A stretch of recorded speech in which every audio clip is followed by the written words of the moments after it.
Chapter 385. Seeing Bei Yunj openly questioning a professor from Neely University, Cheng Zihuai snorted and looked away. She's courting death. He did not know why this woman could always cause trouble.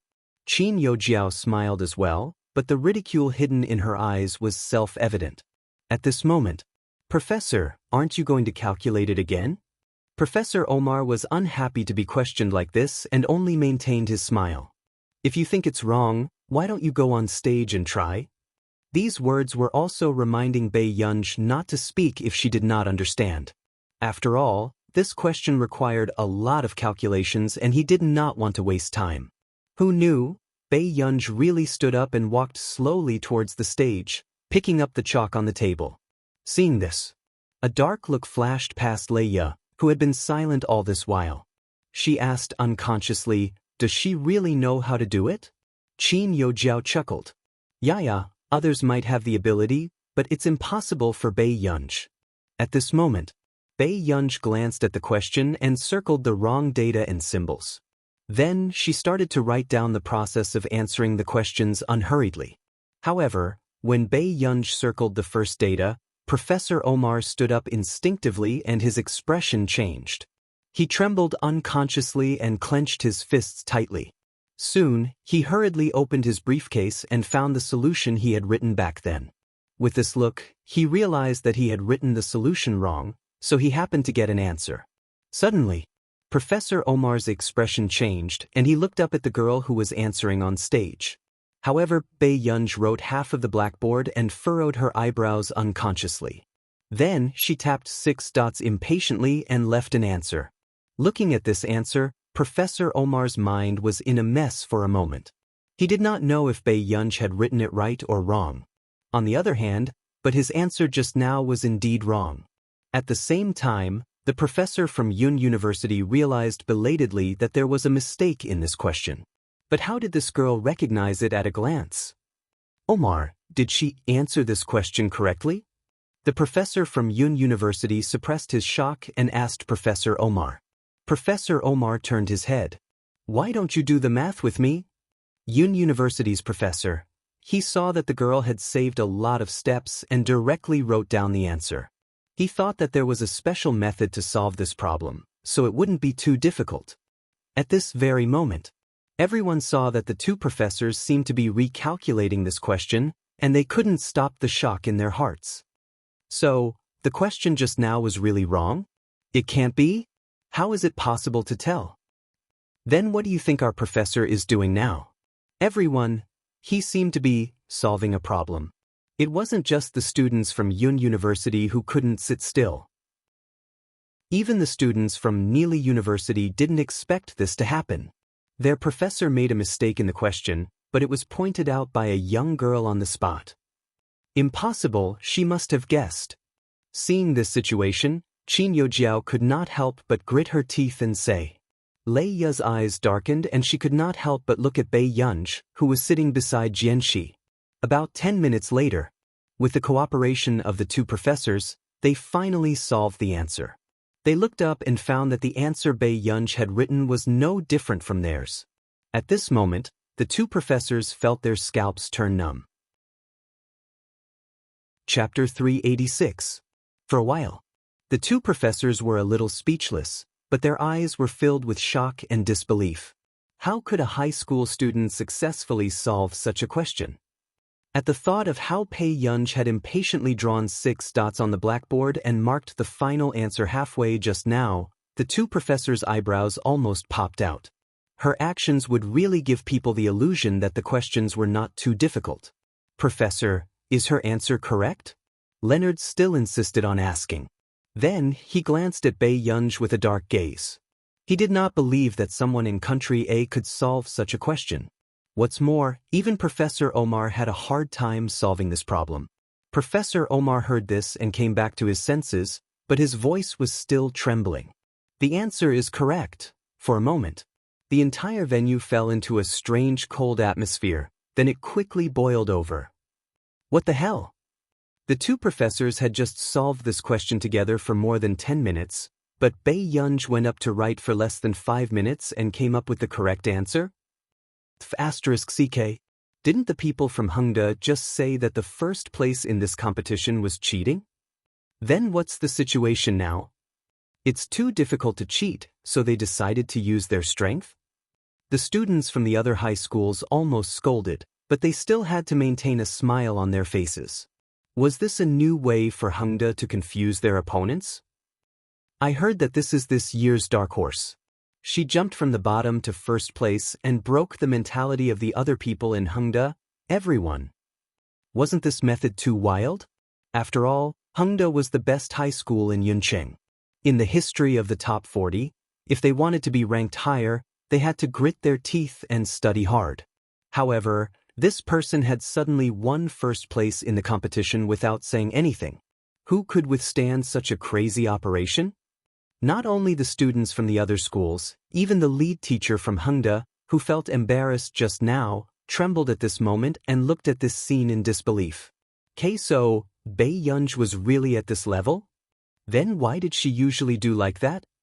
The lead teacher's mood was very complicated. If it was before, she would never believe that Bei Yunj won first place without the Qin family's help. Suddenly, Leonard's voice was sharp and cold. Looks like the students of Yun University aren't that good. Only 1 or 2 high school students are passable. As soon as he finished speaking, the expressions of the students and teachers of Country A turned ugly. Luan Nua's words were not only a slap to Yun University's face, but they were also mocking Country A's top university. Sure enough, he was hooting again the next moment. Or is Country A's academic standards starting to decline? Suddenly, a soft snicker from the front row caught everyone's attention. When Leonard saw that the commotion was caused by Bei Yunj again, his face quickly darkened. What do you mean? If you really think that Country A is not good enough, why are 7 out of the 10 questions from your school just now replicated? Bei Yunj looked at him calmly. His eyes were curved, but his gaze made people feel inexplicably guilty. Leonard's face turned pale. He did not expect to be poked in his sore spot in public. Out of these 10 questions, 7 of them were indeed derived from an academic thesis. Actually, the academic community of Neely University had been discussing this. It was as if he had appeared out of nowhere and shocked the entire academic circle. Chapter 387. This made it difficult for Country R's academic circle, who had always had a sense of superiority, to accept this reality. How did such a genius appear in Country A? Back then, as Marcus's good friend, the principal of Neely University had also hinted to Marcus to poach her to Country R. But who would have thought that this person's temper was simply unpredictable? She even turned a blind eye to Country R's goodwill. I'm sorry, my student was too rude. Suddenly, Professor Omar stood up and bowed to everyone. Seeing that Omar's attitude was good, the expressions of the others improved slightly. However, Lun Nua gritted his teeth and stared at Bei Yunj with dark eyes. It was his first time being slapped in public. And it was such an arrogant woman. Professor Omar turned around and asked Bei Yunj, "Do you like this student very much?" Bei Yunj said, "It's all right." Jian Shi, who was sitting beside him, forced herself to stop the smile on her lips. If you want to engage in scientific research in the future, why don't you consider our Neely University? With that said, Lunua turned around immediately, his tone filled with disbelief and disapproval. Professor? The professor of Yun University, who was drinking tea, was caught off guard and almost spat it out. The professor of Yun University was speechless. How could someone be so shameless as to poach someone so brazenly in front of others in another school? The students in the back seat were also excited. They never thought that they would be able to see the noble and cold Neely University poach someone personally in their lifetime. Omar, are you crazy? The professor of Yun University blocked Professor Omar's gaze and gave a fake smile. Professor Do, did your Yun University give this student an admission letter? Omar smiled and straightened his back, not feeling guilty at all. If not, then Neely University has one now. Professor Do rejected immediately. No, dream on. Don't even think about it. Seeing the two famous schools fighting for students, the other students felt like their hearts were about to jump out of their chests. As for Qin Yojiao, her eyes darkened as she clenched her fists tightly, her nails almost sinking into her flesh. How could this be? Bei Yunj could solve a question that even Qing Zihuai could not understand? Could it be that Bei Yunj had been pretending for so many years? Was she playing with them on purpose? Jiao Jiao, do you know that Bei Yunj knows this? Cheng Zihuai's handsome expression was ugly. He never thought that he would be defeated by Bei Yunj one day. Qin Yojiao bit her lip and smiled. I don't know much about her, but she's a very purposeful person.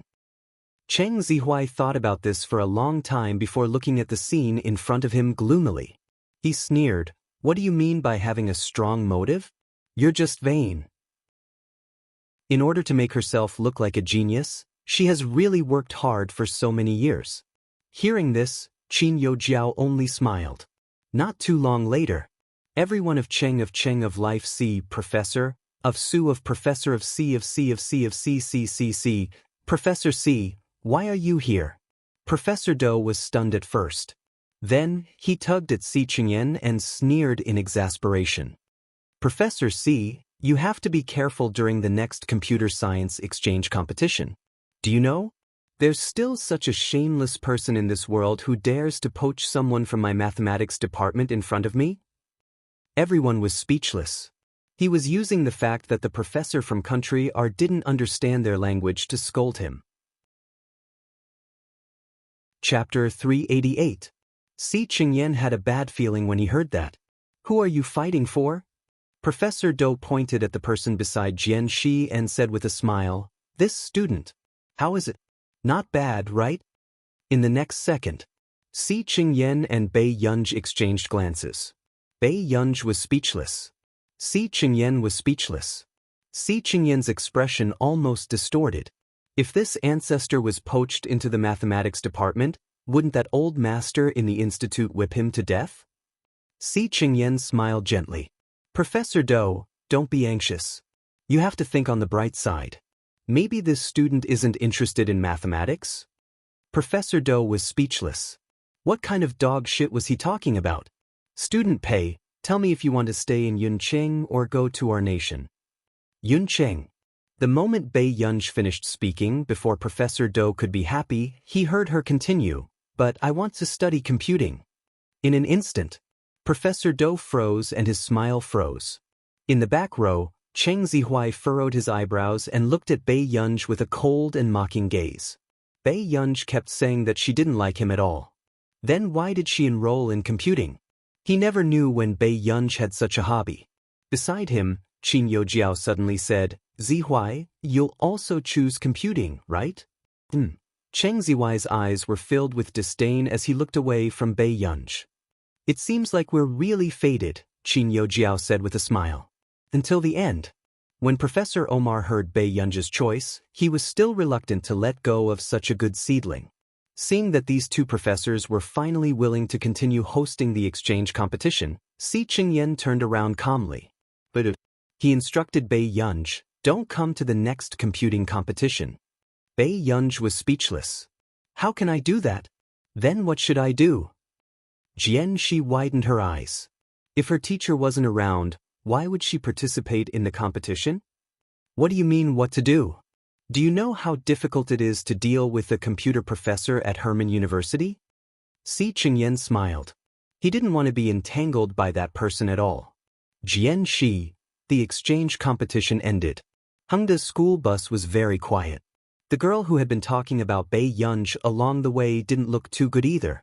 She sat at the back of the group without saying a word. Bei Yunj, were you at this level in the past? The teacher asked stiffly. More or less. Bei Yunj didn't try to hide it, but she wasn't interested in talking about it either. Seeing this, the teacher in charge could only nod his head silently and tactfully stopped asking. Until they returned to Hengda. The principal welcomed her excitedly and happily. Teacher Han, you've worked hard today. It's my duty. The principal did not notice the expression of the teacher in charge and said with a smile, I heard that the students in our school have been snatched by Nili University and Yunqing University. The teacher's eyelids twitched, but he lowered his head even more. Who is it? The principal's face was radiant. The teacher in charge was silent for a moment before he looked up. However, the name he said made the principal's smile freeze. Bei Yunj. After a long while, the principal's smile was a little stiff. Who are you talking about? Chapter 389. The moment he finished speaking, the principal stood rooted to the ground. His mind was in a state of chaos. What? The person that Neely University and Yun University were fighting over was Bei Yunj? At this moment, the principal stared at Bei Yunj's departing figure and felt that this world was a fantasy. How could it be Bei Yunj? Because school was ending soon, Bei Yunj did not stay in the classroom for long before she prepared to leave school. Today, there seemed to be fewer fans at the door. At the school gate, Qin Yojiao had just walked out of the door when she saw Mr. Qin's figure. A dark look flashed past her eyes and she quickened her steps. Dad. Hearing this, Mr. Qin turned around instinctively. He did not expect to see Qin Yojiao. Jiao Jiao. Mr. Qin looked awkward. Qin Yojiao held his hand and said with a coy smile, "Are you here to pick me up?" I came to look for her today for something." Mr. Qin felt a little unnatural. He did not tell Qin Yojiao that he had come to Hangda today because he knew very well that Qin Yojiao and Bei Yunj did not have a good relationship. Who knew? Qin Yojiao suddenly asked. "Dad, are you here because Yunj got first in the competition?" Seeing that Qin Yojiao wanted to say something but stopped herself, Mr. Qin was a little stunned. "What did you say? Got first in the competition?" The Qin family knew Bei Yunj's results very well. After all, the Qin family was prepared to let Bei Yunj get in through the back door. "You don't know? That's true. Why would Yunj tell you? Eldest brother and the rest won't tell you either," Qin Yojiao said casually. These words unconsciously led Mr. Qin's thoughts, making him think that Bei Yunj's first place in the competition was done by Qin Luyin and the rest. On the Wei Chinese website. Ridiculous. Mr. Qin's expression did not look too good. "Dad, what happened to you?" Qin Yojiao said awkwardly, "Did I say something wrong? I didn't know you didn't know about this." "Jiao Jiao, did you participate in this competition?" Mr. Qin took a deep breath and asked. "Yes, I got 6th place. This competition was really difficult." Hearing Qin Yojiao's words, Mr. Qin felt even more complicated and upset. Whether it was Guo or Jiao Jiao, they were both his daughters. But now, for Ge, Lu Yen was even willing to buy a place in the competition. He didn't care about Jiao Jiao's feelings at all. "Jiao Jiao, your brother went overboard this time." Mr. Qin's brows twitched and he looked a little tired. "It's okay. Big brother and the rest only like Ger now. Anyway, I'm not the biological daughter of the Qin family, so I can't blame anyone." At this moment, when Mr. Qin saw that Qin Yojiao was still suppressing her grievances and smiling at him, he blamed himself even more. "Jiao Jiao, Dad will always treat you as his daughter." Mr. Qin reached out and caressed Qin Yojiao's head, his voice gentle. Unexpectedly, she met Bei Yunj's eyes the next moment. Seeing this, Bei Yunj's rosy lips curled up, but she walked away quickly. It was as if Father Qin was a complete stranger to her. This knowledge made Mr. Qin's body stiffen. "Gah!" he shouted subconsciously. However, the figure in front of him didn't even look back as she got into the car and left. A strange glint flashed past Qin Yojiao's eyes, but her tone was gentle. "Dad, Yunj is like this. She didn't do it on purpose." Hearing this, Mr. Qin could not understand why his daughter had become like this. In the car. Chapter 390. He saw that person from afar and even chased after her. However, Miss did not even turn back. Does it count? Bei Yunj leaned against the back seat lazily. No one knew if she was asking a rhetorical question or if she meant something else. "Uncle Wang, let's go to the hospital first today." Bei Yunj glanced at the time and said.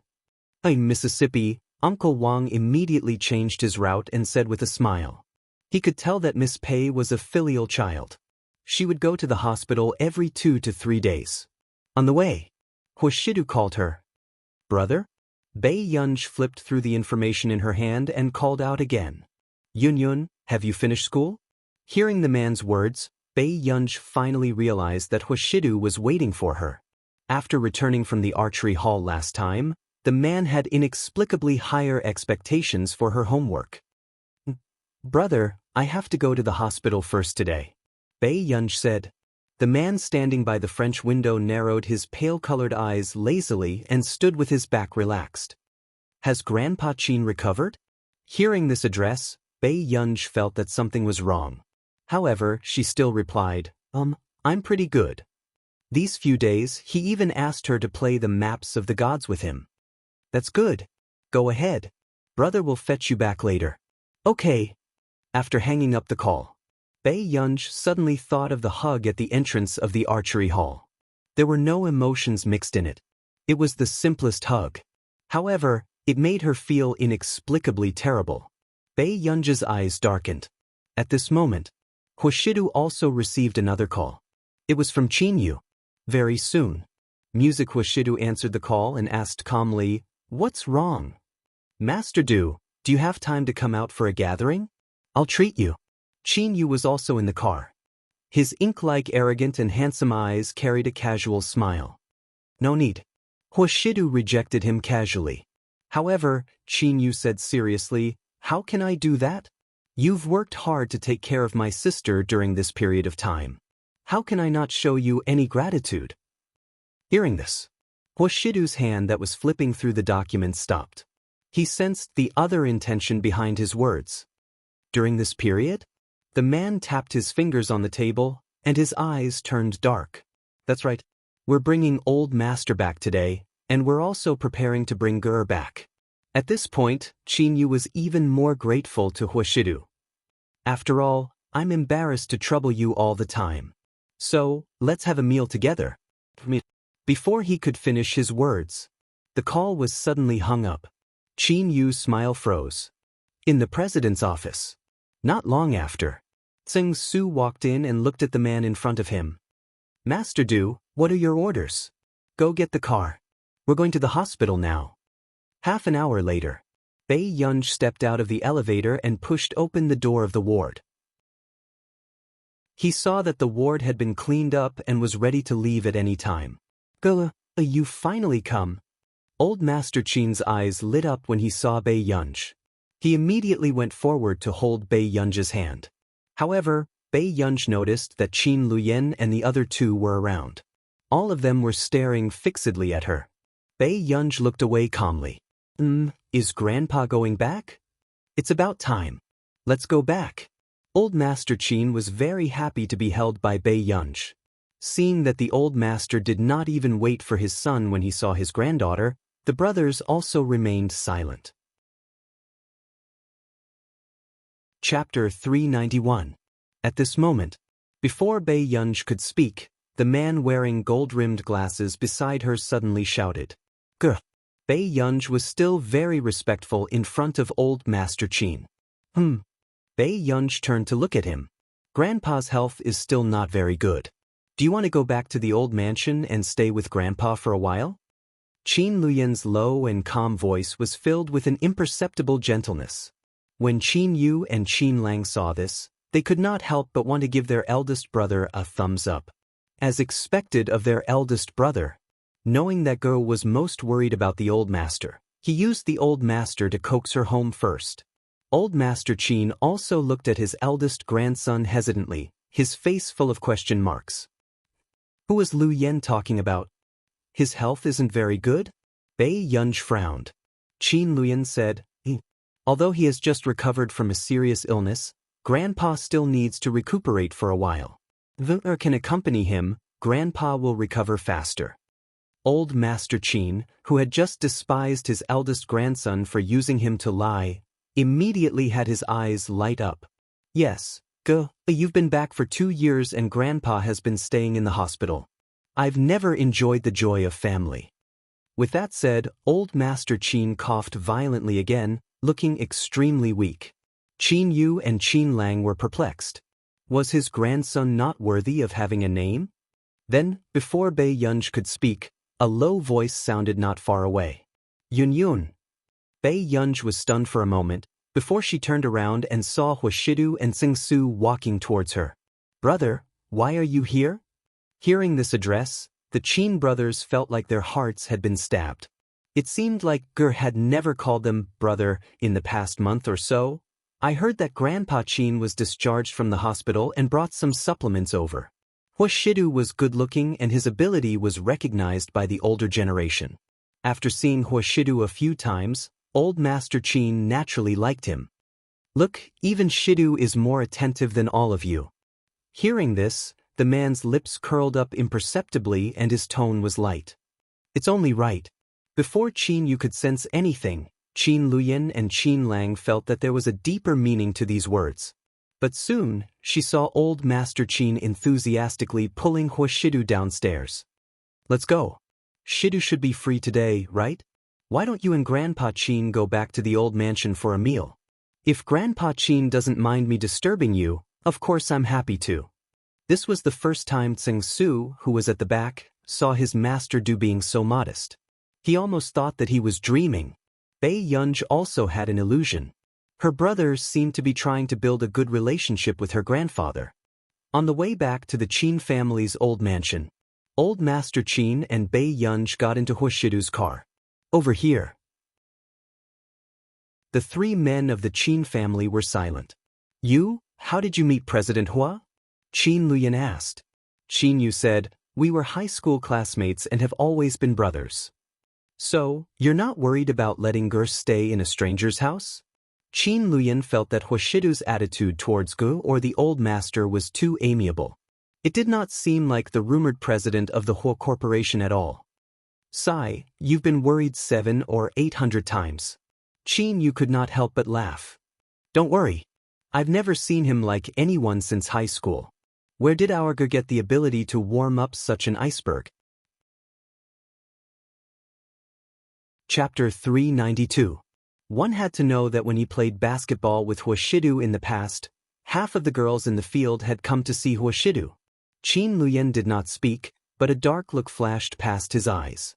He still wanted to get Gu back as soon as possible. No matter who he handed Gu, he would not be at ease.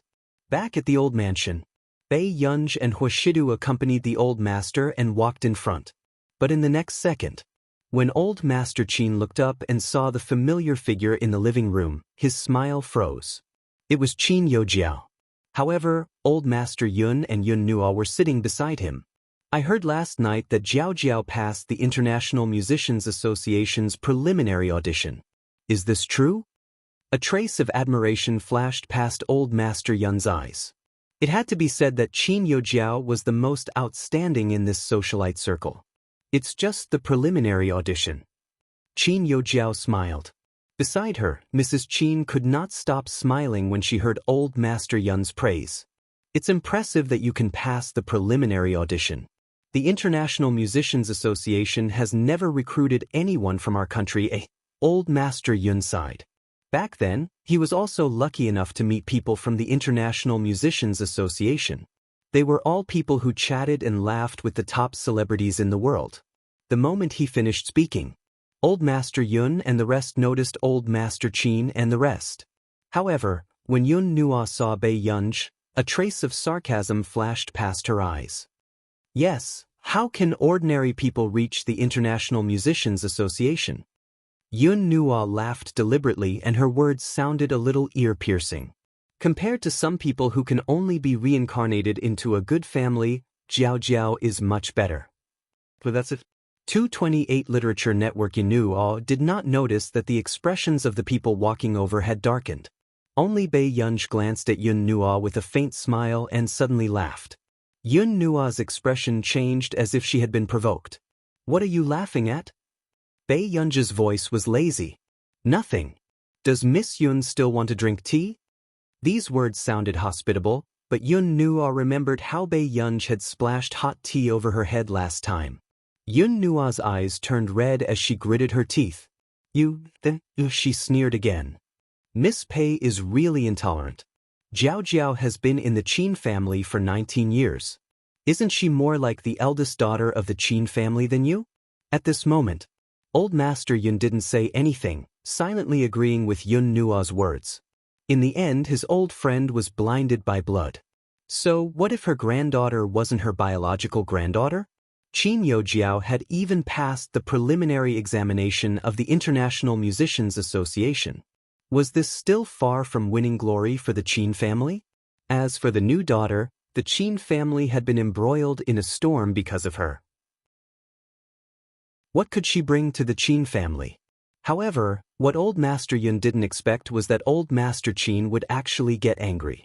Miss Yun, if you don't want to be a guest of the Qin family, you can leave early. Looking at Old Master Qin's cold face, Yun Nua also panicked. The Yun family and the Qin family had been on good terms for so many years, and Old Master Qin had always been very gentle to her. However, this was the first time his tone was so cold and distant. Yun Nua felt wronged. I didn't mean that. Old Qin, why are you angry with the younger generation? Old Master Yun laughed, a trace of sharpness in his cloudy eyes as he glanced at Bei Yunj. She was indeed scheming to coax Old Master Qin to this extent. Who knew? Old Master Qin slapped Old Master Yun's hand away and said with a dark expression. Stop trying to smooth things over. No outsider has the right to interfere in our Qin family's matters. Chapter 393. Before anyone could speak, Qin Luyan's voice sounded. Why is Miss Qin here? The moment Qin Yojiao met Qin Luyan's eyes, she felt inexplicably afraid. Brother, Qin Yojiao bit her lip and said pitifully, don't chase me away, okay? Seeing this, Old Master Yun thought of Mrs. Qin's request just now and interrupted. The child specially came to welcome Old Qin. There's no need to be so distant. Even if they're not biological, they still have feelings for each other. At this moment, Qin Luyan smirked, his tone gentle and polite. However, his words made Old Master Yun's expression turn ugly. Old Master Yun is so tolerant. Why aren't you willing to bring your third son's illegitimate son home? After all, he's your biological son. Old Master Yun's expression changed when his scar was exposed in public. He was so angry that he almost trembled. What did this have to do with him?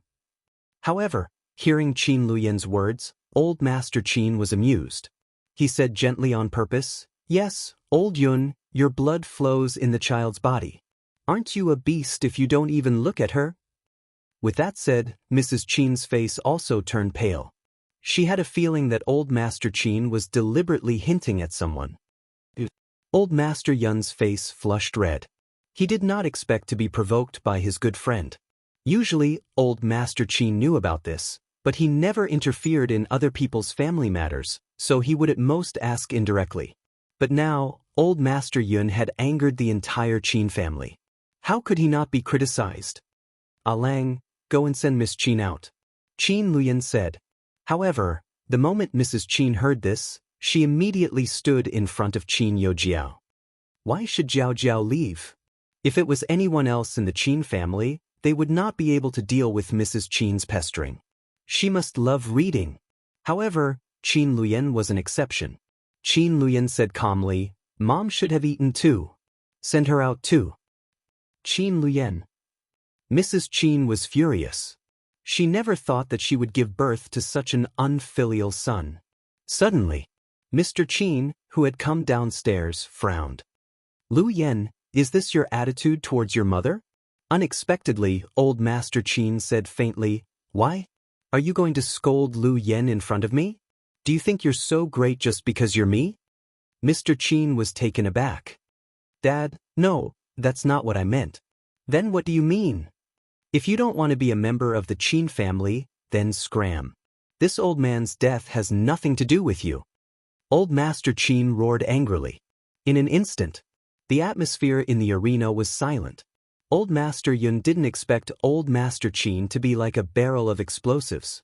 Because of the Bei Yunj incident, it was easy to explode. Even Qin Yojiao saw Old Master Qin's dark expression. For a moment, he didn't dare to plead for leniency on his behalf. Grandpa, calm down. Go sit down first. Bei Yunj saw that the old man was trembling with anger and tried to comfort him. My girl is still the filial one. The old man's complexion improved slightly, and he followed Bei Yunj to sit on the sofa. At this time, only then did the two men from the Yun family notice the other man beside the old man. President Hua? Why are you here? Old Master Yun froze. He had been too concerned about the Qin family's grandchildren just now and did not notice that the person standing beside Old Master Qin was actually Hua Shidu. When did the Qin family get close to the Hua family? Chapter 394. Hearing this, Yun Nua looked at Hua Shidu in disbelief. Why was Hua Shidu related to Bei Yunj? Yun Nua instantly had mixed feelings, but she could not figure out how Bei Yunj was worthy of these people's favor. Miss Pei? Old Master Yun caught the main point. Hua Shidu glanced at Bei Yunj carelessly, before he smirked. The young lady is very lovable. At this moment, because of Hua Shidu's words, Old Master Yun's expression froze. He started to suspect if he had stood on the wrong side from the start. If Bei Yunj could have a good relationship with this person from the Hua family, so what if Qin Youjiao entered the International Musicians Association? I really didn't expect Miss Pei to know President Hua. Old Master Yun's expression froze. But no matter how he thought about it, he could not understand why President Hua was so concerned about Bei Yunj. Could it be because of Bei Yunj's face? Although he had seen many beauties in his life, he had to admit that the face of this real young lady of the Qin family was the most stunning and unforgettable. At this moment, Mrs. Qin did not want all the topics to revolve around Bei Yunj, so she immediately interrupted. Dad, haven't you always liked Teacher Du Xiao? This time, Teacher Du Xiao agreed to come to our house for a meal.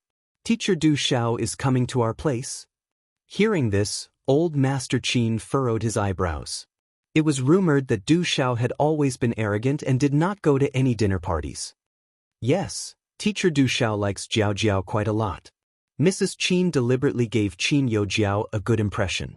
However, how could Old Master Qin not see through Mrs. Qin's intentions?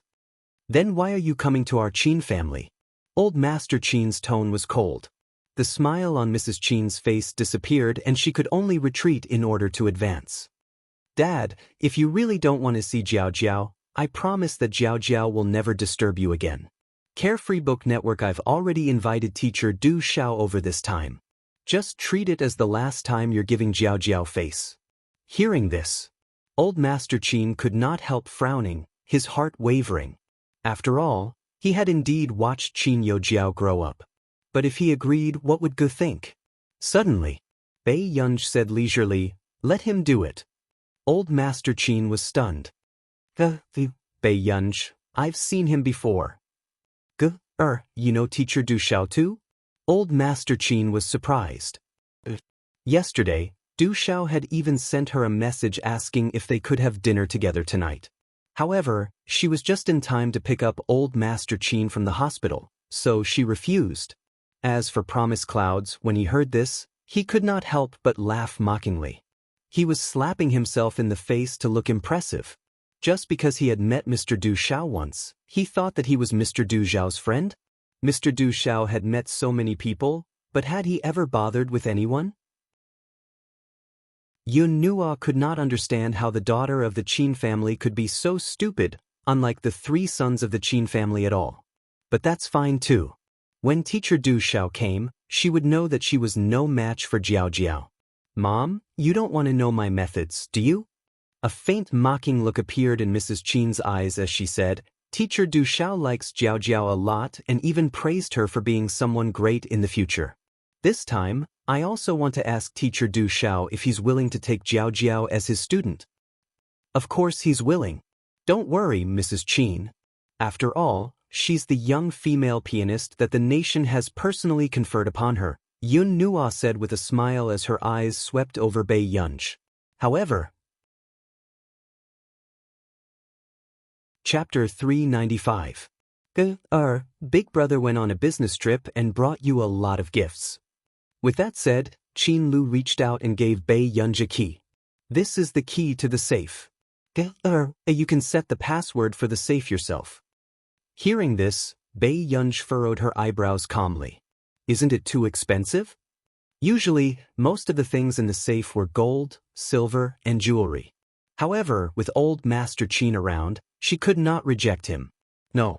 Qin Luyan's good-looking eyes turned gentler as he said word by word, "After all, her is the only elder young miss of the Qin family." With that said, Qin Yojiao's expression changed and Mrs. Qin's eyes were filled with resentment. Why was even Qin Luyan interfering in Bei Yunji's matters? Big brother is right. No one has the right to criticize the elder young miss of the Qin family. Qin Yu, who was beside her, sneered. Qin Lang was unwilling to fall behind. A third brother bought you a lot of gifts too. Why didn't he think of using the safe directly? It made him think for a long time about how to get so many jewelry. This was not like a club member who could just use a sack to store gifts. Thank you. A dark look flashed past Bei Yunji's eyes, but she was thinking about how to repay these things. At this moment, Mr. Qin suddenly said, I have something to talk to you about in private. Qin Ting. Old Master Qin furrowed his eyebrows, his gaze turning cold as he called Mr. Qin's name. Dad, it's not about family matters. Don't worry. With that said, Mr. Qin looked at Bei Yunji. Mr. Qin, we can talk here. Bei Yunji's tone was indifferent. Obviously, even if old Master Qin was around, Bei Yunji did not want to give Mr. Qin any face. 596 Mr. Qin's expression froze and he glanced at Yun Nua and Qin Yojiao. After a long time, he asked stiffly, you got first in the physics competition? Bei Yunji raised her eyebrows but only looked at him. This gaze inexplicably made Mr. Qin feel guilty. However, he still braced himself and asked, Are these results real? As soon as he finished speaking, the arena fell into silence. Then, old Master Qin slammed the table and stood up. His face was frighteningly dark. Bastard! How could someone ask their own daughter such a question? Dad, is this really not Luyan's doing? Mr. Qin stared at old Master Qin and asked. Old Master Qin was about to explode from anger. Mr. Qin suspected that old Master Qin was also involved in Bei Yunji's ranking. Qin Luyan's eyes were filled with sarcasm. He looked up. Dad, do you know Ge very well? Father Qin choked. I don't. What makes you think that Ge cheated? Or, did you hear what Ge said? When Qin Luyan said the last sentence, his eyes turned to Qin Yojiao. This made Qin Yojiao's face pale and she panicked unconsciously. I've always known that Ge's results weren't that good. Mr. Qin clenched his fists, not daring to look at Bei Yunji's expression. Will she really improve so quickly? Dad, someone told you that Ge got first in the physics competition.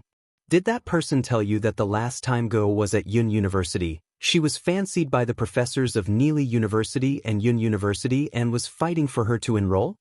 Qin Lang's tone was cold and mocking. Qin Yojiao instantly panicked. How did Qin Lang know about Yun University's exchange competition? Chapter 396. Beside them, Qin Luyan and Qin Yu looked at Qin Yojiao coldly. Mr. Qin was also stunned. What? Yun University and Neely University were both top elite schools. Both of them wanted Ge. Not only Mr. Qin, but even old Master Yun, who was beside him, was stunned. Neely University. Doesn't one only get an offer if they sign up? Old Master Yun remembered that the granddaughter of a friend he knew had taken 2 years to get into Neely University. But such a school actually took the initiative to offer Bei Yunji. Yes, I heard from Ge's form teacher that it's because Ge discovered the mistake in the question set by the professor of Neely University and was the only student who solved it. So, the professor of Neely University immediately promised the offer. But Ge doesn't like maths, so she rejected it. Qin Lang scratched his silver-white short hair casually and said proudly with pride. Qin Yu continued quickly, his tone cold. So, who's the one who has ulterior motives and is sowing discord? Qin Yojiao felt a chill run down her spine and she did not dare to look at Qin Yu's eyes. Mr. Qin choked. He did not expect that he had wronged Bei Yunji. Then, before Mr. Qin could think about this carefully, Qin Yojiao suddenly stood up. Biting her lip, she walked in front of Bei Yunji and handed Bei Yunji tea, looking like she was admitting her mistake humbly. Yunj, it's my fault. I mentioned it casually and didn't explain it to Dad clearly. Don't blame Dad. I apologize to you. I'm sorry. Can you forgive me? Pei Yunj looked up lazily and stared at her leisurely. However, Qin Yojiao was certain that in front of so many people, Bei Yunj would at least pretend to forgive her. Yunj, I didn't mean to target you. Can't you forgive me? Qin Yojiao's eyes turned red as she bit her lip lightly. Beside her, Yun Nuo could not stand it anymore. She felt that Bei Yunj was deliberately making Qin Yojiao suffer. Thousands of people at this moment. Bei Yunj picked up the tea Qin Yojiao handed him. The three brothers frowned and were about to remind Bei Yunj. In the next moment, Bei Yunj splashed the tea in his hand onto Qin Yojiao's exquisite face. Qin Yojiao almost screamed and immediately glared at Bei Yunj fiercely. In his heart, he wished he could cut Bei Yunj into 1,000 pieces. On the other hand, Bei Yunj's bright eyes were languid and her eyes were cold. She looked extremely unruly. She smiled lazily. Miss Qin, do I look like a moral person to you? The Qin brothers, their worries seemed a little unnecessary. Mrs. Qin, who had just regained her senses, looked at Bei Yunj in exasperation. Bei Yunj, what are you doing? Promise Clouds also stood up abruptly, as if he was standing on the moral high ground. This is too much. Bei Yunj, are you targeting Jiao Jiao because she's easy to bully? She had never seen such an arrogant woman. Someone was apologizing to her, but she actually splashed tea on her face. Miss Yun, you've misunderstood. I only look at my mood when I bully people, not the person. Bei Yunj's red lips curled up, but in Promise Cloud's eyes, it was especially evil. Bei Yunj, suddenly. The man beside her, who did not speak much, said softly, does the daughter of the Yun family like to interfere in other people's matters?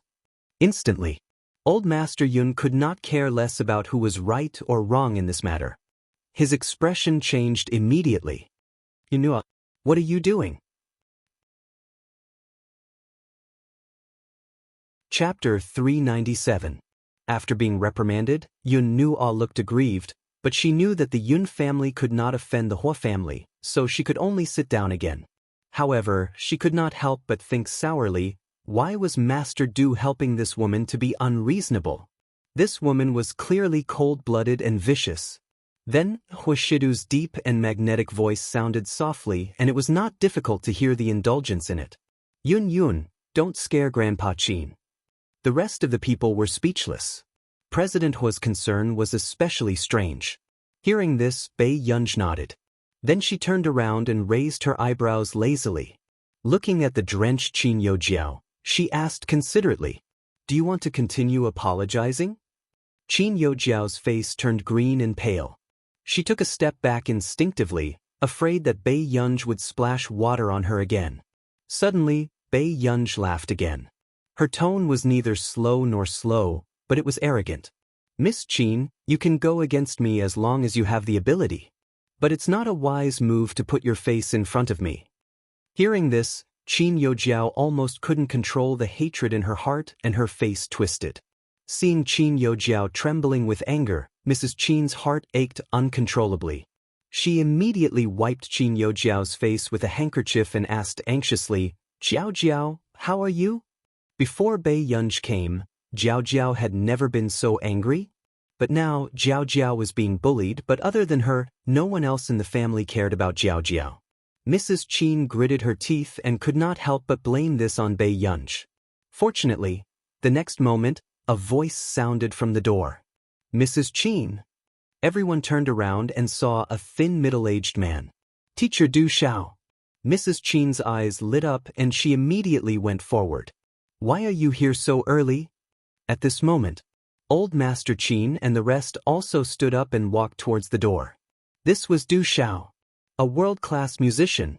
Seeing that everyone was so concerned about Du Shao, Qin Yojiao, who had a gloomy expression just now, felt much better. There were countless students from Yun University and Neely University. Not everyone can be valued by Teacher Du Shao and become Teacher Du Zhao's student. At the thought of this, Qin Yojiao's eyes glinted coldly. She knew that her chance to trample Bai Yunj under her feet had come. Compared to her, Bai Yunj would always be an idiot. At this thought, a smile appeared on Qin Yojiao's face. It was only when Du Xiao was welcomed into the living room that she called out sweetly, "Teacher Du Xiao." When Du Xiao saw Qin Yojiao, he also smiled. "Yojiao, I saw that you entered the International Musicians Association's preliminary examination. You're not bad. Do your best." All along, Du Xiao had been amiable towards talented juniors. "It's just a preliminary test. I don't know if I'll have a chance to pass the next round," Qin Yojiao said humbly. "You still have a chance in the second round, but in the third round, more people will be eliminated. You still have to work harder." Du Xiao thought for a moment. "Thank you, Mr. Du Xiao. I will work hard and not let you down." Seeing Qin Yojiao and Du Xiao chatting so happily, the smugness in Mrs. Qin's eyes could not be hidden. However, when she turned around, she realized that her sons were too lazy to look over. Come and take a photo with second brother. I still lack a screensaver." With that said, Qin Yu did not care if Bai Yunj agreed or not. He hugged her shoulders and his handsome and arrogant face leaned towards Bai Yunj. Chapter 398. Bai Yunj was speechless. From the beginning to the end, Bai Yunj was expressionless. However, Qin Yu didn't care at all. After taking a few photos, he happily set up a screensaver. Seeing this, Qin Lang was unwilling to fall behind. I have a few mathematics questions that I don't know. Do you want to teach third brother?" Qin Lang looked at Bai Yunj pitifully. With his young and arrogant short silver hair, he looked inexplicably like a loyal dog. Bai Yunj looked down and saw that there were a few mathematics questions saved in his phone. Seeing this, Qin Yu could not help but curse in his heart. What a scheming B****. Qin Lang was from the mathematics department of Yunqing University, but he usually stayed in the club and rarely went to school. However, because of his excellent results, the school turned a blind eye to it. But now, he actually had the cheek to ask her questions? Bai Yunj glanced at the question and looked at Qin Lang unconsciously. In the end, she explained it briefly to Qin Lang. After hearing this, Qin Lang was stunned. He did know how to answer this question, but the answer Ger taught him just now seemed to be simpler. What about the other questions? Qin Lang unconsciously moved closer to Bai Yunj, his happy eyes sweeping over Qin Yu. This was a blatant provocation. Qin Yu laughed coldly in his heart. Did this brat think that he couldn't deal with him? In the next second, Qin Yu turned around and said to Qin Lian, "Brother, Lang seems to have a lot of time recently. Why don't you find something for him to do?" Qin Lian's gaze swept past Bai Yunj and Qin Lang's shoulders quietly. He said calmly, "It's time for Lang to return to the company to gain experience." Qin Lang? By house didn't they say that he would familiarize himself with the company after he graduated? Seeing this, Mrs. Qin remembered what Qin Yojiao usually said to her, "Mom, I didn't do anything.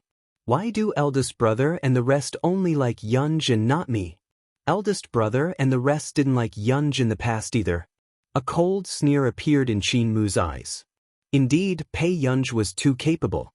She had coaxed her 3 sons into a frenzy. Mrs. Qin made up her mind and turned around. "Teacher Du Xiao must be hungry too, right? Let's eat first." This time, she specially used her connections to find out about many of Du Xiao's favorite dishes. He was just waiting for Du Xiao to be happy before he brought up the matter of taking in a disciple. As long as Du Xiao accepted Jiao Jiao as his student, no one on the internet would dare to compare Jiao Jiao with Bai Yunj. Not long after, everyone gathered around the dining table. At this moment, Du Xiao, who had been surrounded by people talking, suddenly saw a rather familiar face. His eyes widened, but before he could say anything, he was interrupted. "Mr. Du Xiao, please try this dish and see if it suits your taste." Mrs. Qin was also very concerned about Du Xiao. This concerned whether Qin Yojiao could become Du Xiao's student or not. If it was possible, it might even be easy to enter the International Musicians Association. "These are all my favorite dishes." "Thank you, Mrs. Qin." Du Xiao glanced at the dishes on the table and smiled. You're too polite, Teacher Du Xiao. Jiao Jiao has liked your music since she was young. You can be considered Jiao Jiao's first teacher. Really? I'm honored. With that said, Du Xiao's eyes landed on Bei Yunj again, wanting to speak. Chapter 399. Du Xiao's expression did not look too good after being interrupted time and time again. But he still asked politely, "What's the matter?" "It's just that, our Jiao Jiao also wants to find a suitable teacher now. I wonder if Teacher Du Xiao is willing to teach Jiao Jiao personally?" Mrs. Qin asked with a smile. In her opinion, this matter was very likely to succeed. After all, there were not one or two peers in the entire country who were more talented than Qin Youjiao.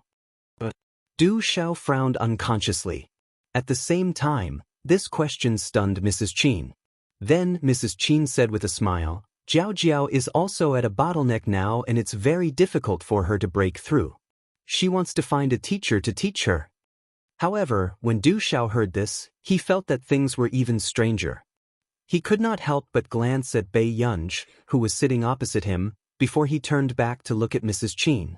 He asked in disbelief, "You're looking for me?" Wasn't the person sitting opposite him ruthless enough? Why did she have to seek someone far away? Mrs. Qin also felt that Du Xiao's attitude was strange. "Other than you, no one is more suitable to be Jiao Jiao's teacher. I'm returning to Country R tomorrow, so I can't bring your daughter along." Although Du Xiao admired Qin Youjiao's talent, he did not want Qin Youjiao to inherit his legacy. But if he really chose one, Du Xiao could not help but glance at Bei Yunj and start to have evil thoughts. If he could make this person his student, would it be easier for her to be the president of the International Musicians Association in the future? After feeling a strange gaze from somewhere, Bei Yunj furrowed her eyebrows unconsciously and looked up instinctively. Then, she saw Du Xiao smiling at her. Bei Yunj was speechless. What was he thinking? "It's okay. Jiao Jiao can go to Country R when she's free," Mrs. Qin could not help saying. Forget it, forget it." Du Xiao hurriedly waved his hands. "I can't harm Youjiao either." All he could think about now was letting Bei Yunj inherit his position. Where would she find the time to teach her? Seeing Du Xiao's clear attitude, Qin Youjiao's eyes darkened and she clenched her fists instinctively, her expression not too good. She thought that this matter was in the bag. But why did Du Xiao reject her so decisively? She had clearly checked and knew that Du Xiao wanted to groom a musician. Then why couldn't he choose her? Teacher Du Xiao really doesn't have such a plan? Qin Wanru's mother asked reluctantly. This was clearly a chance for Jiao Jiao to make a comeback. Hearing this, Du Xiao smiled but did not say anything. Suddenly, Qin Youjiao spoke. She stared at Bei Yunj and felt a sense of comfort in her heart, as if she was dragging Bei Yunj into the water. "I heard Yunj play the piano last time. It's not bad either. If Teacher Du Xiao thinks that I can't do it, why don't you listen to Yunj's piano and consider her?" After that, Qin Youjiao was originally waiting for Du Xiao's rejection. But who would have thought? When Du Xiao heard this, he was stunned.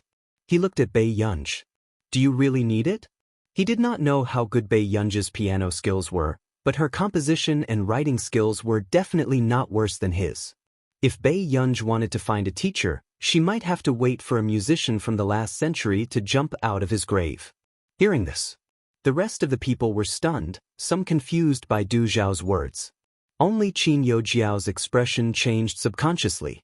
A forced smile appeared on her face as she asked in a slightly stiff voice, "You know Yunj?" Du Xiao glanced at Qin Youjiao. After confirming that these people didn't know Bei Yunj's identity, he smiled. "We met by chance. P.S. There are 2 more updates. Good people, remember to vote." Chapter 400. With that said, the entire venue was a little quiet. Old Master Yun's chopsticks accidentally fell on the table. What was wrong with this new elder young miss of the Qin family? It was clearly rumored in the industry that the fake young lady of the Qin family was extremely talented. The real young lady only had a good life, but she had no ability at all. But just now, he heard about the 2 famous schools fighting for Bei Yunj. Now, he saw with his own eyes that a top international musician seemed to have a good relationship with this elder young miss. The alarm in Mrs. Chen's heart rang. What you said just now means, Du Xiao could not help but look at Bei Yunj. Do you really want to find a teacher? His eyes were bright as he looked at Bei Yunj expectantly. It was completely different from when he rejected Qin Yojiao righteously just now. Even if he didn't say it, she could tell what Du Xiao meant. Old Master Yun's hands could not help but tremble. He really realized that he had stood on the wrong side. However, looking at Bei Yunj's behavior just now, she was not someone who would accept an apology at all. It was useless even if he turned around to express his goodwill. I don't want to. The girl's languid and clear voice rang out unhurriedly. With that said, Old Master Yun's eyelid twitched and he could not help but glance at Bei Yunj. Did this person know Du Xiao's influence in the music industry? Didn't she see that Qin Yojiao was trying her best to please Du Xiao and become his student? But Du Xiao asked weakly, I'm going to take the college entrance examination soon and want to study hard. Du Xiao was speechless. The rest of the people were speechless. Was this excuse bullying Old Master Du for not knowing about Yun University's competition? 520-inch sigh. This child is insensible. Teacher Du, why don't you give me your contact number? Let me persuade her properly. Old Master Qin suddenly said with a smile. Bei Yunj turned to look at him. Old Master Qin pretended not to see it and only smiled happily. If he became Du Xiao's student, who in this industry would dare to spread rumors about Ge? From the corner of his eye, Du Xiao saw that Bei Yunj really didn't say anything. He seemed to understand something and shook hands with Old Master Qin without batting an eyelid. He smiled gratefully and said, Really? Then I really have to thank you properly. I'll treat you to a meal when I'm free.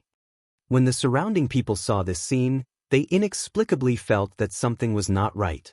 Just now, didn't Du Xiao say that he was about to return to our country and was unwilling to accept students because he was afraid of delaying Qin Yojiao?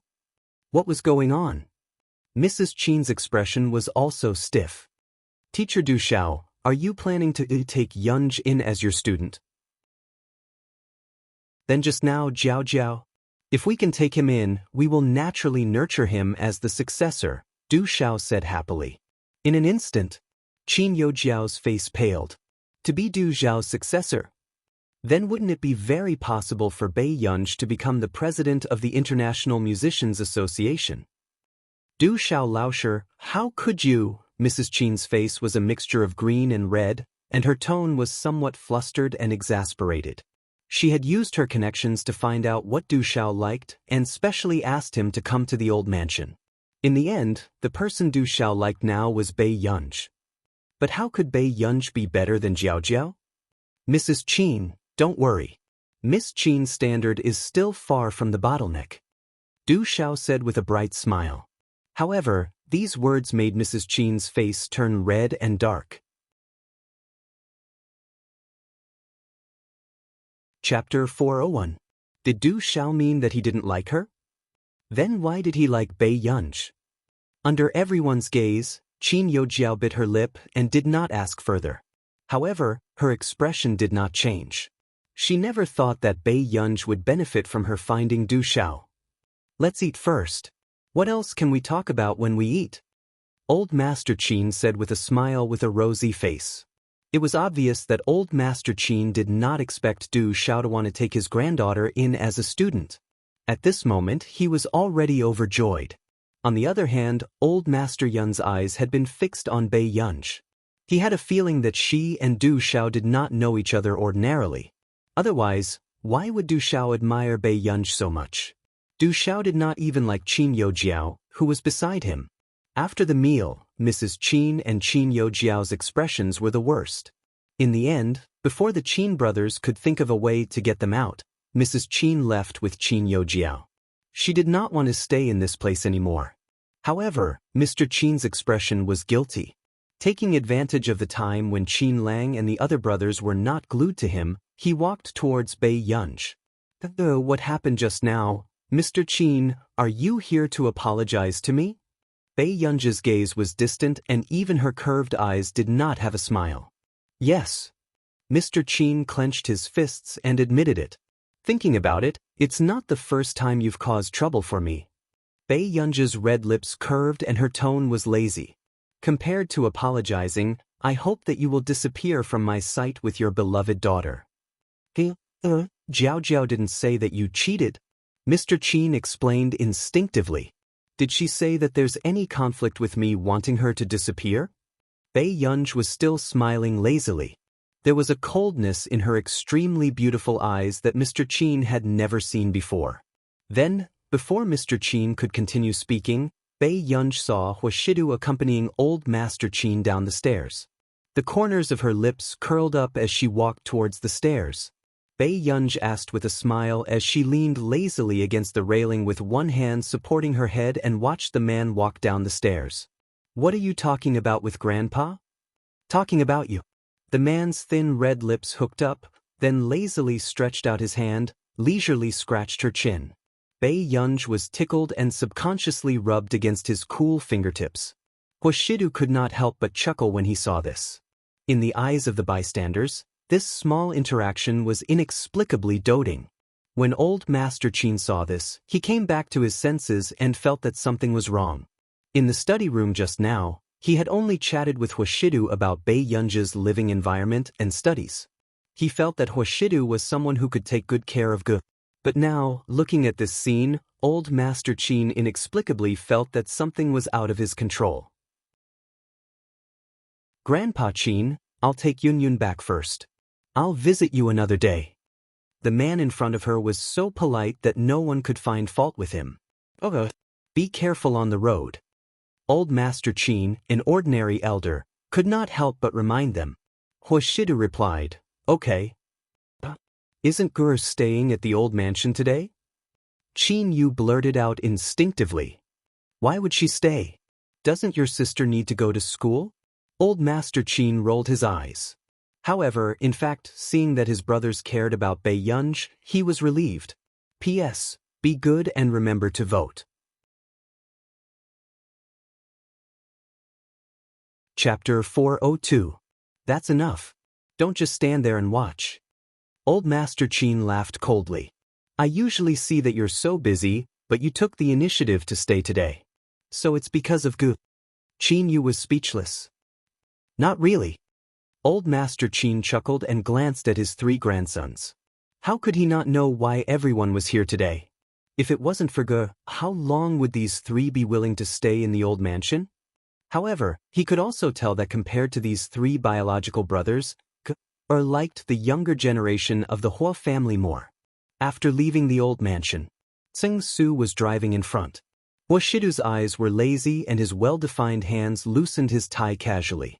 Even the two buttons on his collar were loose. He exuded a lustful and frivolous aura. The man glanced at the girl beside him. Yunyun, why were you angry just now? He knew that this child was not someone who would give others a way out. However, it was rare for him to act so recklessly. Bei Yunj was looking at the night view on the sparkling bridge outside. Hearing this, she turned back and thought for a while before she realized that Huashidu was talking about Qin Youjiao. Bei Yunja's eyes curved and the smile in her eyes was cold and unrestrained. She needs to be taught a lesson. It was not that Bei Yunj did not know that Qin Youjiao had manipulated public opinion to drag Director Lin down and called Director Lin to come to Hengda. It was just that it was not time to touch her yet. But it did not mean that Bei Yunj had the patience to watch her jump around under her nose. Seeing the coldness in Bei Yunja's eyes, Huashidu knew the relationship between the two of them. Brother, are you going to educate me? Bei Yunj looked up at him and asked with a smile. Huashidu's gaze landed on her unwaveringly. He chuckled lazily and carelessly pinched her cheeks. The man's posture was light and seductive. The warmth of his fingers was so ambiguous that it made her blush and her heart race. My elder young miss should be more pampered and willful. As for the rules, it was not up to his child to follow. Hearing this, Bei Yunja's heart skipped a beat. It was as if a different emotion had taken root in her heart and was growing quietly. Before long, Huashidu suddenly remembered what old Master Chin had said just now. Yunyun.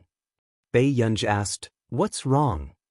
You can go back to the Qin family's old residence in a few days. As soon as the man spoke, Bei Yunj subconsciously moved her fingertips. You! The emotions in Bei Yunj's eyes were unclear. After a moment, her fingertips fiddled with her clothes again. Okay. After that, the atmosphere in the car was a little strange. Even after getting out of the car, Bei Yunj waited for Huashidu as usual. She was more than a meter away from him. How could Huashidu not tell that something was wrong with this young lady? Subsequently, he had just started walking towards Bei Yunj when he saw the little girl in front of him also walking forward. Yun. Okay, I'm going back to do my homework. The Pei in front acted as if nothing had happened. The corners of the man's upturned eyes were seductive, but there was a smile on his face. His voice trailed off as he called out again, Yun. What's wrong? Bei Yunj's tone was gentle. Brother is a little tired. Can you help brother back? Bei Yunj. She turned around and looked at the tall man with long legs in front of her expressionlessly. However, the man's posture was lazy and light. He did not look tired at all. Bei Yunj took a deep breath without batting an eyelid. I can't help him. I see. The smile on the man's lips was almost imperceptible. Just as Bei Yunj turned around, he suddenly walked over. Then Yun should be tired.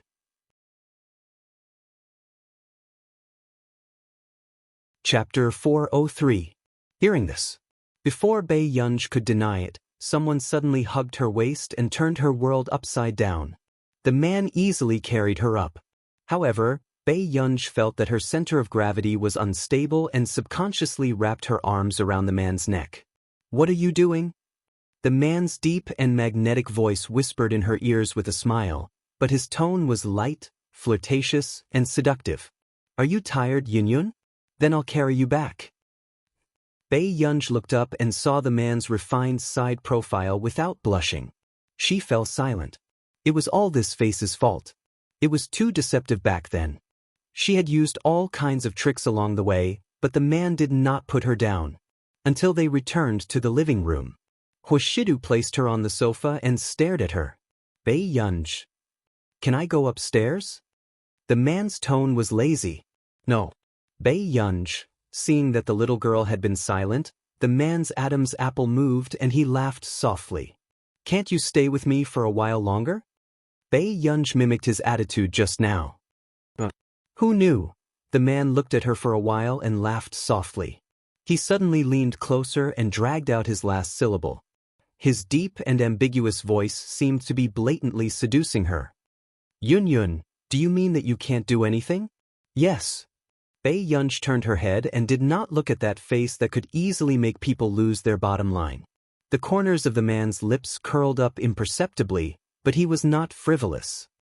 Then can you not act coquettishly with me? No. Before Bei Yunj could finish speaking, she reacted. Her eyes moved and she subconsciously looked up, but she did not expect to meet the man's half-dark eyes. It was so tempting that her legs turned to jelly. However, the man's eyes had melted into a thick black color and he was still staring straight at her. His sexy throat moved slightly and he let out a chuckle. He lazily reached out and rubbed her cheek. You're so cute. It took Bei Yunj a while to react to his unexpected compliment. When did she act coquettishly? Bei Yunj looked up expressionlessly. Huashidu. Clearly, this little girl was already on the verge of exploding. Yes, I'm here. Bei Yunj's eyelids twitched, but when she looked at the man's handsome face, her anger dissipated. She gritted her teeth and only managed to squeeze out 2 words. Behave yourself. After saying this, Bei Yunj stood up and walked upstairs. The man's usually cold peach blossom eyes were curled up at this moment. His smile was too good-looking and seductive, as if it could electrify people. The next day, Bei Yunj received a call early in the morning. It was Marcus who called to tell Bei Yunj that there were a lot of things that could be developed in the computer industry. He asked her if she planned to do it herself. After all, whether it was in the field of high-performance computers or the information industry, they had a natural advantage in terms of technology. Therefore, if Bei Yunj was interested, she might be able to give it a try. You want to do it too?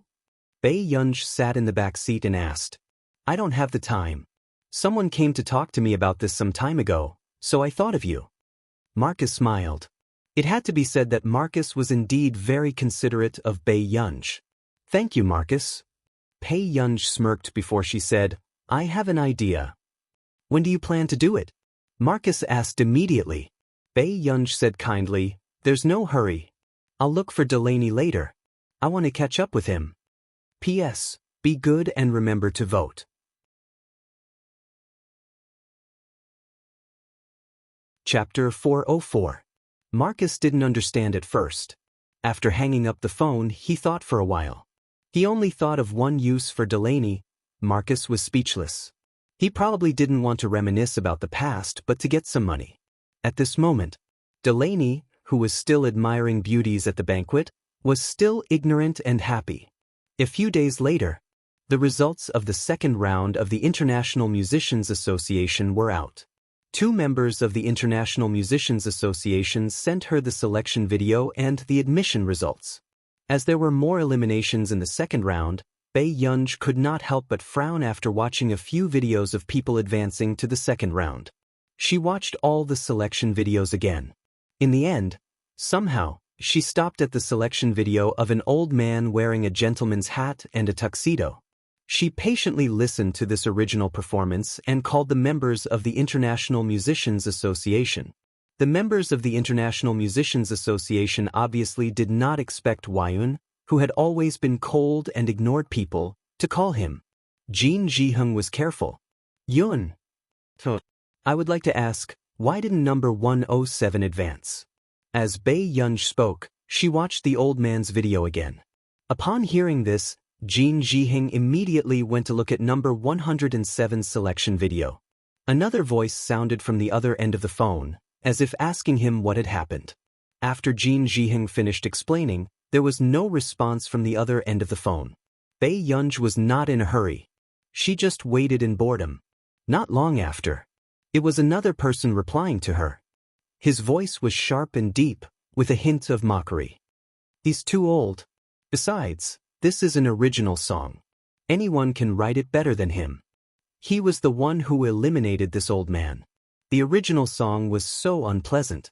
He did not know what kind of mentality he had to dare to use it to participate in the International Musicians Association selection. Girl Classmate Network. Did the International Musicians Association accept all kinds of trash? Jin Jihung warned, Arn. I didn't say anything wrong. Arnie's tone was disdainful. Alright, I got it. Bei Yunj restrained the light in her eyes and said unhurriedly, add a spot and let him pass the second round.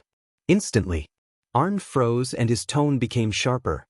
But how can there be such a person in our International Musicians Association? He was already very dissatisfied with the recruitment of Country A's people. Now, they were still recruiting such old and untalented people? Really? Because I think I can. Bei Yunj said slowly. When Arn heard this, his eyes were filled with malice. He could no longer hide his dissatisfaction with Bei Yunj. He sneered. Wayun, I admit that you're young and talented. But recruiting such a piece of trash, could it be that you made some shady deal with him? After all, she had been indifferent during the first round. Arn, watch your words. Kim Jihung frowned and reprimanded. President Du Xiao thought so highly of Wei. Wasn't Arn slapping President Du Xiao's face by offending Yun like this? Afterward, before Arn could continue mocking him, he heard a lazy voice. She smiled faintly. Do you think I need to explain it to you? You. Arnie's expression changed.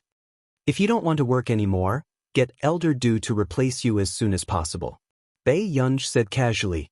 Hearing this, Arnie's face turned green and red, but he did not dare to tell Du Xiao. He still had business to attend to, so how could he leave? Moreover, Chapter 405. After holding it in for a while, Arn then said, I was being nosy. I'll add it for him now. It's good that you know your place. Bei Yunj laughed lazily and hung up the call very quickly. This infuriated Arn even more. This why? She's simply young and frivolous. Jin Jiheng sipped his tea silently. But she's talented. So what if she's talented? Someone like her. Before Arn could finish speaking, Jin Jiheng suddenly paused. He placed the teacup on the table heavily and leaned closer to the computer. It was as if he wanted to see how the 107 elder played. What are you doing? Arn was shocked by his action and quickly turned to ask. Look at the way he plays. At first, Jin Jiheng also felt that Yun's personal preferences were a little strange. Why would she take a fancy to such an ordinary old man? But not long after, he realized that something was wrong. Look at the movements of his fingers and elbows when he plays. Also, this small section just now seems to have about 200 to 300 notes. Jin Jiheng was stunned. At first, he only felt that this composition and style were very mediocre. In fact, it was not likable. But now that he listened carefully, it was an original score that was extremely difficult to play. Moreover, it had a strong emotional impact. Arnie's expression changed. He did not expect that this was really the one that was almost missed. But not long after, he was still disdainful. He's already so old. What's the use of coming to the International Musicians Association? Besides, we still need to listen carefully to this song to realize that it's different. What about ordinary listeners? Bei Yunj was quite interested in this score, but perhaps because the style was too different, it needed to be polished. She wrote for about 20 minutes. Just as she found the old man's email and was about to send it over, she paused. A moment later, at the end, Bei Yunj typed another paragraph of text. The score is not bad. I'm looking forward to the next round. After typing, she sent it and turned off her computer. At this moment, at the Bo family residence, the atmosphere was especially strange. Bo Xiuqun glanced at father and mother Bo, who did not look too good. If grandpa likes it, let him do it. In the past, when old Master Bo was young, his family did not allow him to learn music because he was the only heir of the family. But now that there was someone in the family managing the company, the old man could do whatever he wanted. Are we not going to let him do it now? Mr. Bo's face darkened. Your grandfather heard from others that the people who advanced in the second round of the International Musicians Association have already received the news. He hasn't. Right now, the old man is fishing and thinking about life. At first, he did not agree to old Master Bo going because he was afraid that old Master Bo would not be able to advance and would be so upset that he would not be able to eat for a few days. But now, what he was afraid of had happened. Can't the International Musicians Association be bought with money? Bo Xiuqun frowned. Mr. and Mrs. Bo's expressions changed. But very quickly, Mother Bo carefully looked upstairs. Seeing that there was no movement, she dared to speak softly. Mom has used her connections. Mr. Jean, who is in charge of recruitment, is my old classmate. But no matter what, they refused to open the back door. Bo Xiuqun was silent for a moment. Where are the others in charge? One of them is from Country B. It's said that he has a big problem with people who are too old. It won't work either. Mrs. Bo thought for a while and said, There's another one. The person in charge is from our country. Bo Xiuqun looked at her. Who is it?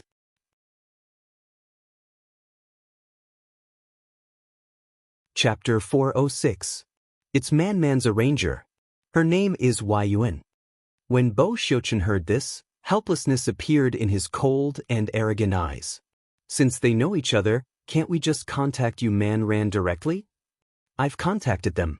This won't work. Mrs. Bo looked worried. Man said that if we really went to look for Yun, that person might directly eliminate Old Master.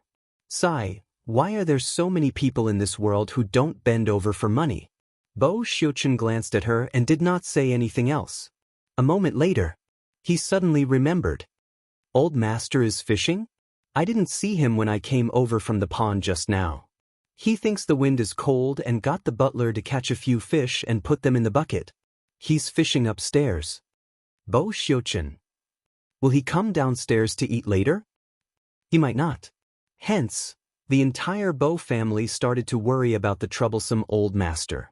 Half an hour later, there was a commotion upstairs. Son, daughter-in-law. I've advanced. Suddenly, old Master Bo ran down like a gust of wind, his face overjoyed.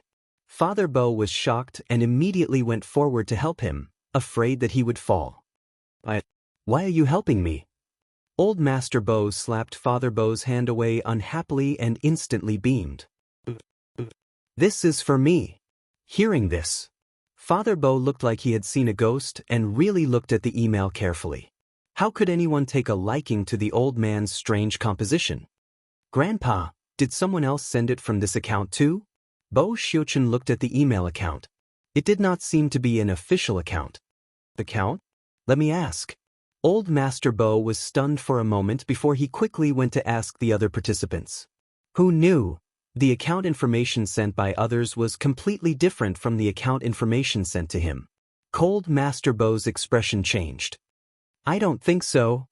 Seeing that old Master Bo was in a daze, Bo Xiuqun immediately called the International Musicians Association to ask. Father and Mother Bo shook their heads frantically.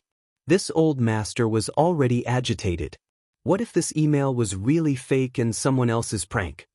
However, Bo Xiuqun ignored them and continued to negotiate with the International Musicians Association. After hanging up, Bo Xiuqun turned around and said, "We don't know who sent this email. The International Musicians Association said that the official account will send an email to explain later." Old Master Bo's ears drooped, and the joy he felt just now was gone. The family of four watched the TV series expressionlessly. The atmosphere became even colder. About 15 minutes later, old Master Bo's heart skipped a beat when he heard his phone vibrate. He calmed down for a moment and opened the email. Unexpectedly, there were two emails. One was the official promotion notice from the International Musicians Association. The other letter was also an explanation from the International Musicians Association. Hello, Mr. Bo. After checking, your email was sent by the person in charge of recruitment, Yuan. I hope you will continue to work hard and look forward to the day when the International Musicians Association meets you. Although this explanation was written very officially, however, old Master Bo almost stood up. It was Yuan who sent it to me? Old Master Bo was so excited that he was incoherent. When he thought of the email that Yuan had just sent him, which contained guidance and encouragement for him, he felt like he was about to fly. Among so many second-round promotions, only he was specially sent by Yuan. At this moment. Chapter 407. What entered her eyes was a rather long professional guide. Although it was long, there was no nonsense at all. It was very concise. It could be seen that this person in charge was not easy to get close to. It could also be seen that this person in charge really liked the old master's score. After reading it, Mr. Bo looked up and saw his son's probing gaze. It was as if he was asking him, "Don't tell me you've already bribed her?" Mr. Bo was speechless. If they really bribed him, did he need to be so anxious? The most reassuring thing now was that the old master had advanced. Their Bo family's crisis had also been resolved. For a few days, news about the International Musicians Association was spreading crazily online. The person who was discussed the most was Qin Youjiao, who was the youngest in the second round of the International Musicians Association. Although the fake young lady of the Qin family had made Qin Youjiao a big joke. However, in the eyes of the netizens, the nearly 18 debutante ball last time and the second round of the International Musicians Association this time had completely turned the tables. Even her fans had increased by more than half and the comments section was filled with praises. What kind of beautiful and talented young lady can enter the second round of the International Musicians Association? Piano tour at the age of 18.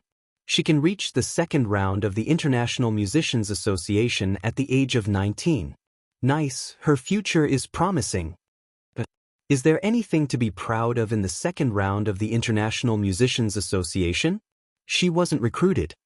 The person who said this is really brainless. There are only about 20 members in the International Musicians Association and all of them are immortals. It's normal not to enter, but it's heaven-defying to enter. Qin Youjiao is already very skilled to be able to reach the second round. Yes, It said that there are more than 10,000 people who signed up this time. After the first round of elimination, only 200 people are left. There are only 20 to 30 people who advanced in the second round. Don't you think Qin Yojiao is amazing? Haha, if there's an official member under the age of 30 in the International Musicians Association, I'll cut off his head and let everyone kick it as a ball. Tisk, I used to think that Qin Yojiao had suffered a loss after leaving the Qin family. Now it seems like the Qin family is the one who suffered a loss. Ever since the nearly 18 debutante ball, I've felt that this woman is not simple. I love her. Reading these comments, Qin Yojiao's lips curled up. But suddenly, a caller ID appeared on the phone screen. Qin Yojiao's smile froze, but she quickly picked up the call. How is it? Does it feel good to be the center of attention after the second round? The woman's voice sounded. Hearing this, Qin Yojiao knew very well that now that she had everything, this woman would make her pay a greater price. Thank you. The woman sneered. There's no need to thank me. You've passed the second round, but it'll be difficult for you to pass the third round. What do you mean by this? Qin Yojiao's heart seemed to be in her throat as she asked subconsciously. When I arranged this for you, I didn't investigate the person in charge. I only found out yesterday that the person in charge is Yun. The woman's words immediately made Qin Yojiao's voice turn sharp. Her face turned pale. What? How is this possible? Didn't Yun just enter the International Musicians Association? How could she be in charge of this recruitment? Speaking of which, it's all because of Yun that Country A has these 2 spots. Therefore, the president loves her and her dog. The woman smiled. It's normal that she's the one in charge this time.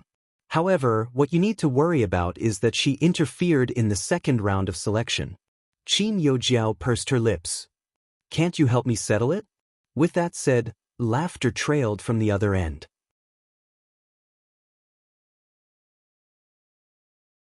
Chapter 408. I've asked. Yun has the final say in this recruitment. The woman answered without hiding anything. However, Qin Yojiao's heart tightened. But didn't you say that you would help me get a spot? With that said, anger rose in Qin Yojiao's heart as her eyes filled with jealousy. What right did Yun have to be chosen by Du Xiao? And she couldn't. Jiao, why are you in such a hurry? Of course I'll help you. The woman added, I'm saying this because I don't want you to be affected by your emotions. Yun isn't the students, you know. Even if there's a difference, it won't be too big. After all, with her ability, it's possible for her to succeed as the president in a few years. It was only when Qin Yojiao regained her senses that she realized the difference between her and Yun. She gritted her teeth and asked, I know what you mean. Then what do I have to do to get a spot in the International Musicians Association? Remember the website address? Hearing this, the woman chuckled. Her. Qin Yojiao's eyes turned red. However, there was silence on the other end of the call. Qin Yojiao froze. Using Yun's score? But Yun was the person in charge of the recruitment. Could she be allowed in? Don't worry, I'll get her new score for you. As long as you can play it, she can only swallow this matter obediently. I heard from my people that Yun likes music scores very much. Then why don't you can use her new score for the fourth round? Hearing this, Qin Yojiao understood completely. This was this woman's scheme. On one hand, she was using her to suppress Yun. Qin Yojiao clenched her fists. But didn't you say that she might succeed as the president? Could she continue to stay after offending the future president? As long as you listen to me, you'll be fine. What help? I have a friend who studies computing. Can you help him find a capable teacher? On the other hand, she wanted Yun to hate her. This way, she could only listen to her. Qin Yojiao gritted her teeth, knowing that this was her only way. I promise you. But I have a favor to ask you for. Isn't there still a week?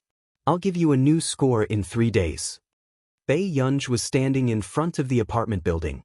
As soon as she picked up the call, she went straight to the point. That's not what I'm talking about this time. For the past few days, Bei Yunj had been busy with the project and didn't pay much attention to the International Musicians Association. Who knew, the next day, Du Xiao personally called again. Bei Yunj.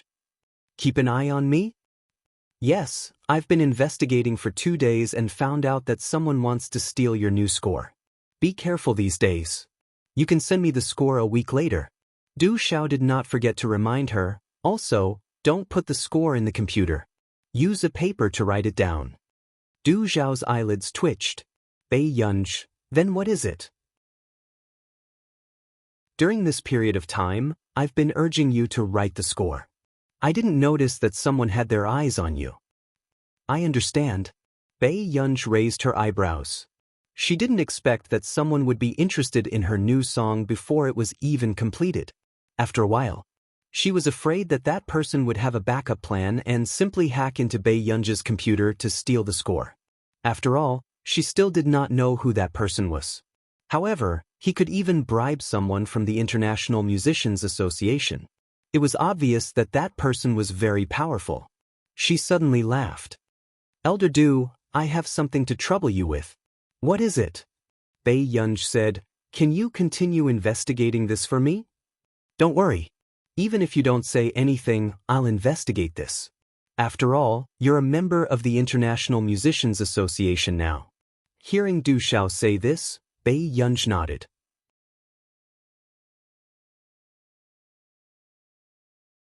Chapter 409. Thank you, Elder Du, Du Xiao smiled. I found out. What do you plan to do? Bei Yunj's eyes curved and her casual tone carried a hint of playfulness. Since someone misses me so much, of course I have to return the favor. Not long after hanging up the phone, a voice sounded from the elevator. Why are you here? Director Lin had just come downstairs. When she saw Bei Yunj downstairs, her heart ached as she tugged at her. However, her tone was gentle as she scolded, the weather is so hot. What are you doing downstairs? I'm free today, so I wanted to accompany you. Bei Yunj's red lips curled up. She didn't know if Director Lin had woken up at this time, so she waited downstairs. She thought that Director Lin would also go to buy groceries in the morning. I think you're trying to anger me to death. What if you get a heat stroke on such a hot day? The old lady wiped Bei Yunj's sweat with heartache and continued to nag. Even if you miss Grandma, you shouldn't wait downstairs.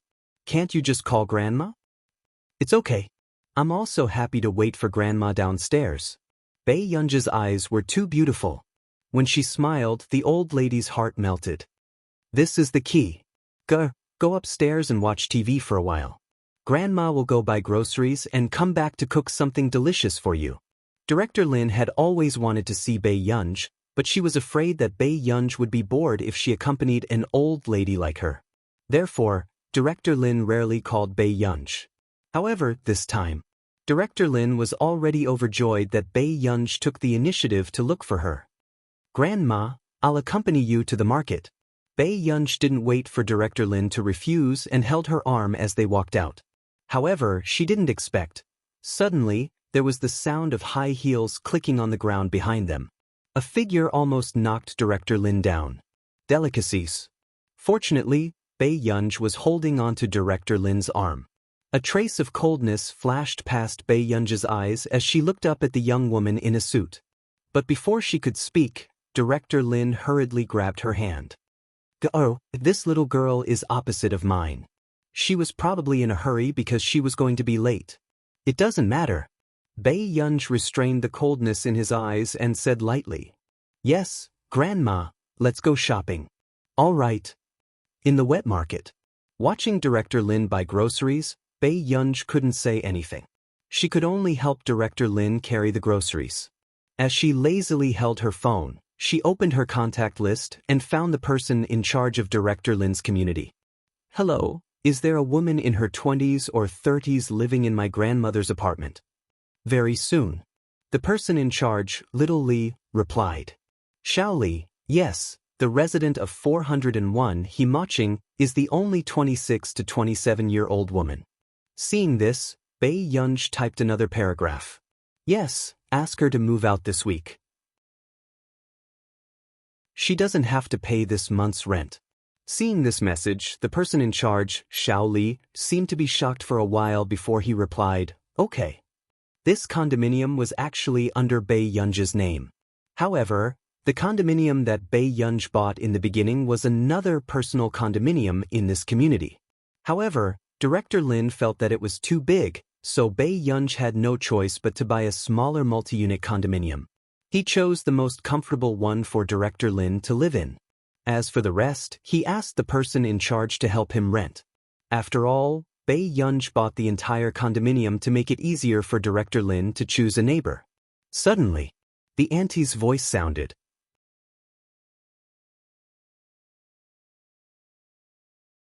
Chapter 410. Thank you. When Director Lin heard this, she beamed with joy. Unexpectedly, the auntie became enthusiastic again. How old is your daughter? Do you have a boyfriend? Actually, I have a good nephew. Although he's a little short, he works in a foreign company. He earns tens of thousands a month. When Director Lin heard this, the smile on her face gradually disappeared. There's no need. After saying that, Director Lin wanted to leave, but the auntie stopped her. Your daughter is good-looking, but she still needs to find a rich man to be her boyfriend. In this day and age, looks can be fake, but money isn't.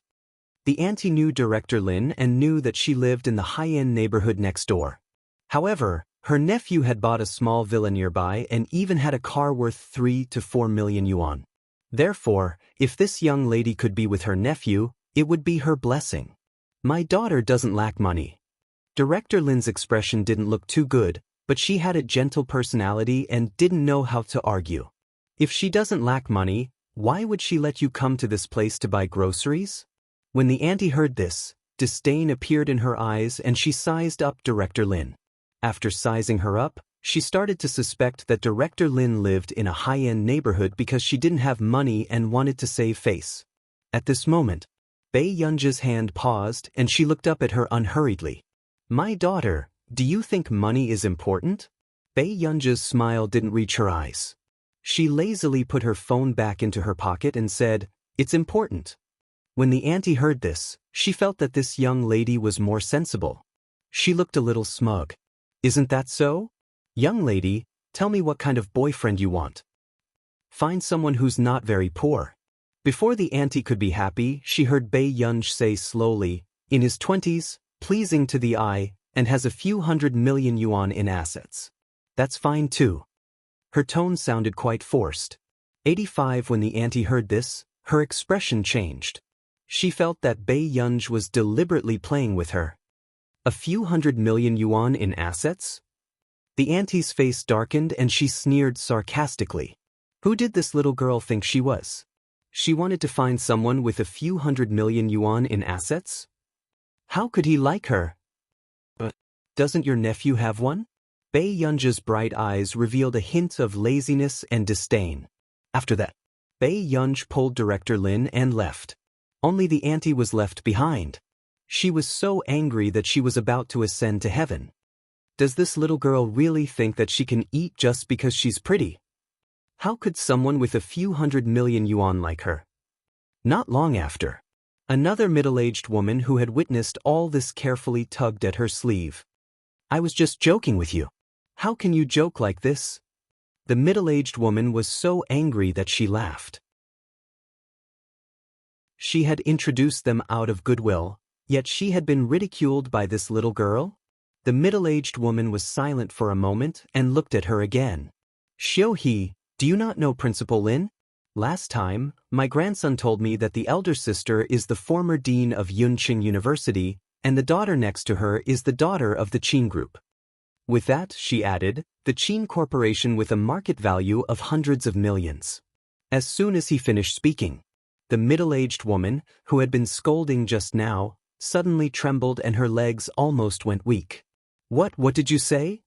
The middle-aged woman who knew the truth said frankly, if someone with a few 100 million yuan in assets can be liked by the young lady of the Qin family, I'm afraid he has to marry into her family.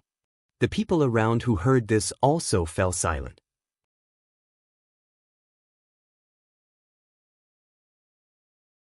Chapter 411. Bei Yunji accompanied Director Lin for half an hour. Just as she was about to return to the apartment, she suddenly received a call. It was from Tsing Su. Miss Pei? Bei Yunj asked, "What's wrong? Is brother looking for me for something urgent?" Tsing Su was silent for a moment, as if he was organizing his words. Then, Bei Yunj heard Tsing Su say, "Miss Pei, it's like this. Your eldest brother, second brother, and third brother have all asked someone to send something over. However, it seems to be very expensive and needs you to check it." Hearing this, Bei Yunj suddenly remembered the key Qin Luyan had given her last time. He had sent the safe to the Huo Corporation? Then what did Qin Yu and Qin Lang send her? Bei Yunj's eyes twitched. "Okay, then I'll come over in the afternoon." "Okay, sorry to trouble you, Miss Pei. Master Du isn't around today. Otherwise, it would be the same if he signed for it. I'm having a meeting at the branch office too. I don't know if I can go back in the afternoon." "It's all right. Thank you for your hard work." Bei Yunj smirked. After hanging up, Director Lin could not help asking, "You're leaving in the afternoon? What time are you leaving?" I'm going to the Huo Corporation to sign a package." Bei Yunj nodded. Director Lin hid the dimness in her eyes and smiled quickly. "Okay, then Grandma will cook early." Bei Yunj looked at Director Lin. On the way, she suddenly asked, "Grandma, are you free in the afternoon?" Director Lin turned around. "This what? Then do you have time to accompany me to the company to sign for a package? After signing it, we'll go shopping." Bei Yunj said with a smile, but her eyes swept past Director Lin's sleeves that had turned white from washing. Hearing this, Director Lin's eyes lit up. "Sure, Grandma will go to the mall to buy you some food. I'll leave it at home." "Okay." Bei Yunj chuckled and opened the umbrella naturally to shield Director Lin from the sun. In the afternoon, at the Huo Corporation. "Maching, Manager Chen dotes on you too much. He didn't even scold you when you were late." Two women were chatting at the desk. "So what if you don't reprimand me? The Huo Corporation has a fingerprint card. If I'm late 3 times a month, my entire monthly salary will be automatically deducted." The woman said coquettishly, "If you're late 5 times in 3 months, you'll be fired." "You're still afraid of being fired? Your family is so rich. You carry bags that are worth tens of thousands and wear branded clothes." The short-haired woman was envious. "By the way, where do you live?" Hearing this, Maching's smile froze. "My house is quite far away. The neighborhood is usually very strict, so I can't bring anyone there." Unexpectedly, when the woman heard this, her expression became even more envious. "It's a detached villa, right? I heard that some residential areas are especially luxurious and don't allow people to bring people in." Maching smiled and patted her. "How did you know?" Although Maching did not point it out in the eyes of others, Maching admitted the fact that she lived in a villa. Seeing this, many people felt envious. However, in the Huo Corporation, there were many people who could afford to live in villas. However, most of them were employees on the 3rd floor and above. Not long after, a clear female voice rang out. "Sister Shu, someone is looking for you. He said he's here to get a package." At this moment, the people on the 2nd floor were stunned. Coming to the Huo Corporation to get a package. What was going on? Wasn't it clearly stated that other than office supplies, no one was allowed to send anything to the company? Sister Shu doesn't seem to be around. Why don't you let that person wait outside?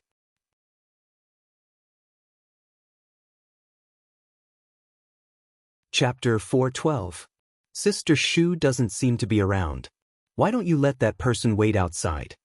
Hearing this, that person was stunned. Then I'll bring her to the VIP room? Maching sneered. CEO Hong is in the VIP room. Can you take responsibility for offending him? Just get her to wait downstairs. This isn't too good. After all, she's here to look for Sister Shu. The woman with the bra was a little reserved. Maching glanced at her with a hint of disdain and sarcasm in her eyes. Her face was full of superiority. "Jia, you have to work hard too.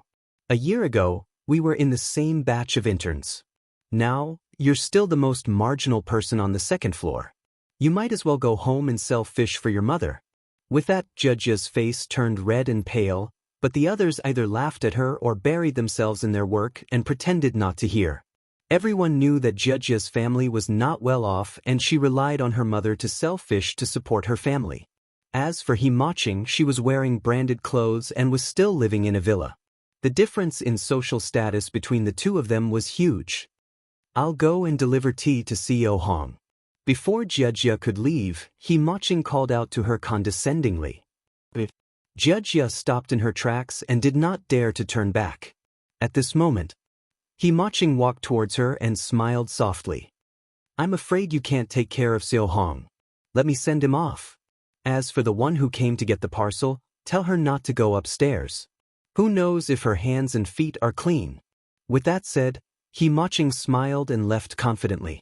When Jia left with an ugly expression, she bumped into Himaching touching up her makeup at the corner of the long corridor. On the second floor, Himaching was indeed one of the prettiest. Jia pursed her lips, adjusted her black-rimmed glasses, and went downstairs silently. She asked the front desk and found the young lady who was holding the parcel. "7 questions, miss. May I know who you are?" Halfway through Jia's sentence, Bei Yunj turned around. Her bright and beautiful face made one instantly dazed. However, there was no warmth in her beautiful eyes. After Jia came back to her senses, she immediately continued, You're Miss Pei who's here to collect the parcel, right?" Bei Yunj replied, "Yes." At this moment, Jia felt that she had heard the surname Pei somewhere before. Yet he couldn't remember. Jia glanced at Bei Yunj and bowed seriously to Bei Yunj. "I'm sorry, Miss Pei. Sister Shu isn't here. I might have to trouble you to wait here. While you're waiting, I'll be here with you. Is that okay?" Hearing this, Pei Yunj glanced at Director Lin unconsciously. She asked, "How long will it take?" "If Sister Shu wants to have a meeting, it will take at least 20 minutes and at most 40 minutes. Then can I go upstairs?" Bei Yunj asked. Previously, when she came to the whole corporation, Seng Su had personally come down to pick her up. She had also used the exclusive elevator. This time, he did not expect that things would become so troublesome when Seng Su was not around. "I may not have the right to do so," Jia said awkwardly. Supervisor Chen hated her to begin with. If Supervisor Chen used this as an excuse to make a fuss, she might be fired. If she were to resign, how would the family be able to handle it? Bei Yunj could tell that Jia was in a difficult position, so she did not insist. Instead, she sent Seng Su a message. But after a few minutes, the message was like a stone sinking into the sea. There was no reply.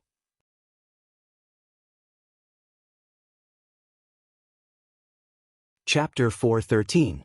Then I'll think of a way. Jia's face inexplicably heated up.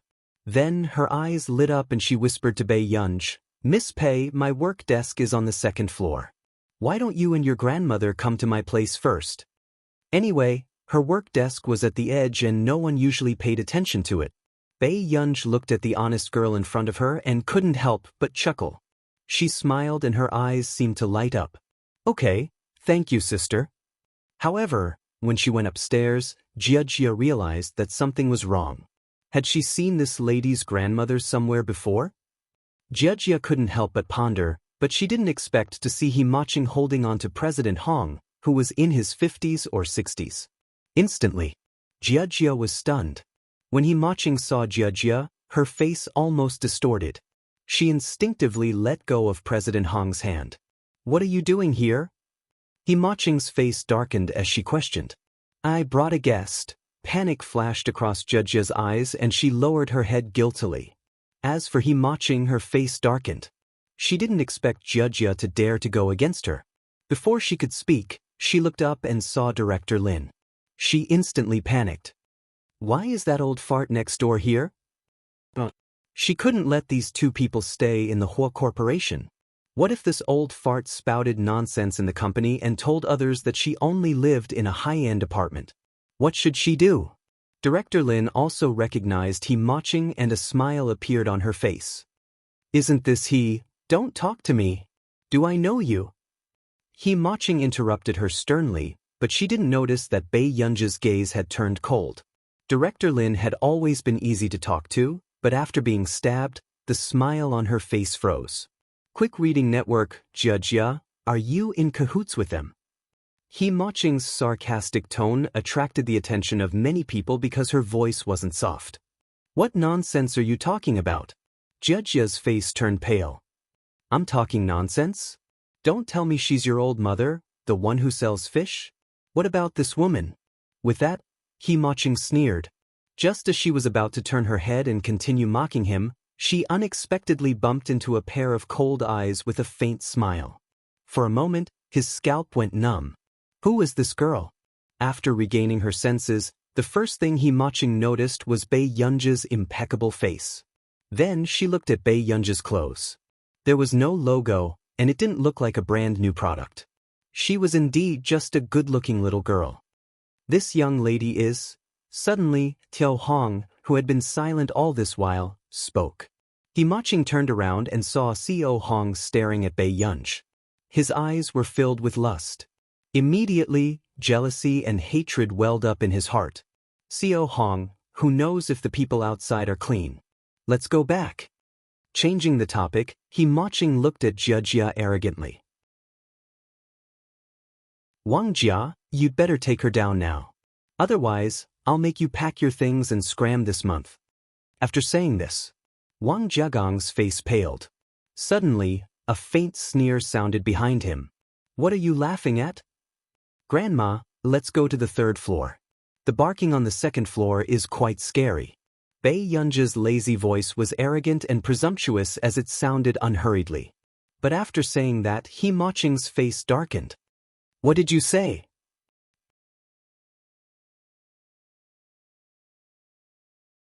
Chapter 414. As soon as she finished speaking, many people's inquisitive gazes landed on the three of them. Director Lin instinctively frowned and wanted to protect Bei Yunji behind her. Who knew? Bei Yunji suddenly laughed and asked in a lazy tone. Why, Miss He? Is your indenture contract hidden in the company? For a moment, the atmosphere on the field was hard to restrain. Director Lin and Wang Jelly beside her were stunned. They did not expect such a beautiful girl to say that. What did you say? Do you dare to say it again? He Maching's expression changed as she gritted her teeth and looked at Bei Yunji. Grandma, let's go upstairs. Bei Yunji held Director Lin's hand as if nothing had happened and slowly pressed the elevator button for the third floor. Seeing that Bei Yunji was ignoring her, He Maching almost went crazy with anger. She gritted her teeth. Who allowed you to go upstairs? However, Bei Yunji still brought the two of them up to the third floor without changing her expression. Miss He, since you're afraid that their hands and feet are dirty, I'll go upstairs and help you keep a lookout. With that said, Tiao Hong naturally entered another elevator, not giving He Maching any chance to reject him. Obviously, CEO Hong wasn't helping her keep a lookout. He had clearly taken a fancy to that woman just now. He Maching was furious and walked to Manager Qian's office with a dark face. In the VIP room on the third floor. Miss Pei, you're really amazing. Wang Jia couldn't help but praise her. She didn't dare to treat He Maching like that. Are you very afraid of her? Bei Yunji glanced at her. Wang Jia paused and handed the water she had just brought to Bei Yunji and Director Lin. After the two of them thanked her, Wang Jia said, I'm a peripheral figure in the company. Her boss likes her and her family is rich. Wang Jia forced a smile. It's inevitable that she feels inferior. Hearing this, Bei Yunji glanced at her and didn't say anything. But a few minutes later, an unfamiliar call came. It was Sister Shu, whom Tsing Su had arranged for her. Miss Pei, I'm really sorry. Something happened in the marketing department. I was in a hurry to make arrangements and forgot to ask someone to pick you up outside. Bei Yunji replied lazily, It's nothing. Then have you entered the company? Are you satisfied with their hospitality? Yes, Miss Wang Jia is quite good. After saying this, Sister Shu, who was on the other end of the phone, seemed to have almost forgotten about Wang Jia. When she remembered her, she immediately laughed. Really? Jia is quite hardworking in the company. Find an opportunity to arrange a better job for her this year. Sung Soo had a good relationship with her and had told her everything clearly.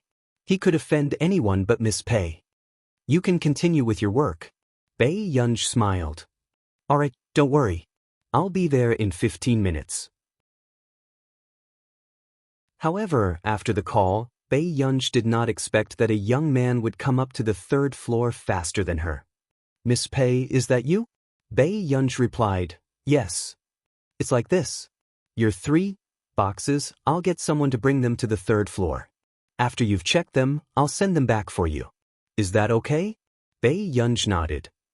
Okay, sorry to trouble you. You're welcome. It's no trouble at all. The young man instinctively lowered his head. He was a little embarrassed to look Bae Yunj in the eyes. He just smiled and touched his head. Until he left. CEO Hong returned to the VIP room. But because there were other people around, he could only talk to Bae Yunj occasionally. He seemed to be revealing how rich he was.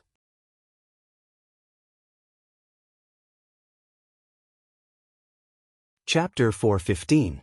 However, from the beginning to the end, Bae Yunj did not even look at him.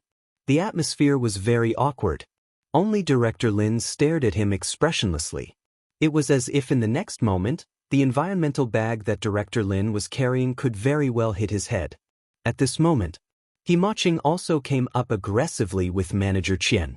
Manager Qian, no matter what you say this time, you have to punish Wang Jia. Himaching attracted the attention of many other employees. Of course I will punish her. I will make Wang Jia and those 2 people scram together. Manager Qian sneered. Why didn't he know that the whole corporation was about to become a courier store? However, just as Manager Qian walked out of the elevator and towards the VIP room with a cold expression, an anxious voice sounded from behind. Don't walk so fast. You have to be careful with this thing, be careful. The 2 people who were carefully carrying the huge suitcase only paid attention to the suitcase in their hands and almost knocked Manager Qian to the ground. Brother, are you all right? I'm sorry. The person carrying the huge suitcase wanted to poke his head out to look at Manager Qian, but was completely blocked by the suitcase. He could only shout at the back. After apologizing, the 2 of them carried the suitcase into the VIP room. However, when Manager Qian saw this scene, he was so angry that smoke almost came out of his 7 orifices. However, before Supervisor Qian could start cursing, another 4 people came from behind, carrying 2 large safes. Everyone was stunned. What the heck? Packages are stored in safes? I almost thought that there were gold and silver treasures inside. Haha, did you see that suitcase clearly? It's a limited edition custom-made VIO. It costs 6 to 7 million yuan. It's hard to buy it even if you have money. Do you think a normal person would use this suitcase to store packages? Hearing this, everyone understood. So it was a high-end imitation. At this moment, Manager Qian had already walked into the VIP room with a dark expression. The others were also secretly watching. Xiao Hong deliberately said to Bae Yunj, "It's normal for girls to like luxury goods. But it's so cheap to buy a fake one. Why don't I buy you a real one?" Bae Yunj glanced at him with an impatient look in his eyes. "Do you have a lot of things to do?" Just as CEO Hong was about to continue speaking, his eyes met with Bae Yunj's cold gaze, and he subconsciously felt a chill run down his spine. Subsequently, before Bae Yunj could take out the keys from her pocket, she heard Himaching speak arrogantly. "Manager Qian, it's this young lady who insisted on coming to the VIP room. Those who don't know better would think that she's someone from the whole corporation." Manager Qian's face darkened and he sneered. "Miss Pei, you said that your sister Shu's guest. Do you have evidence?" Hearing this, Wang Jia immediately explained. "Supervisor Qian, she really is." Big Sister Shu said. "Shut up. Who are you to speak here?" Supervisor Qian glanced at her coldly and reprimanded her. Wang Jia's face turned red and white. But surprisingly, she still insisted. "No matter what, Miss Pei is indeed Big Sister Shu's guest. This package also says Miss Pei. If you chase Miss Pei out, Big Sister Shu will be angry." Seeing that Wang Jia still dared to refute him, Manager Qian felt that Wang Jia was becoming more and more daring. He sneered. "All right, Then I want to see if Big Sister Shu will appear here. As soon as he finished speaking, Bei Yunj glanced at him casually and then took out a key. Are you going to stand here and watch me open the package?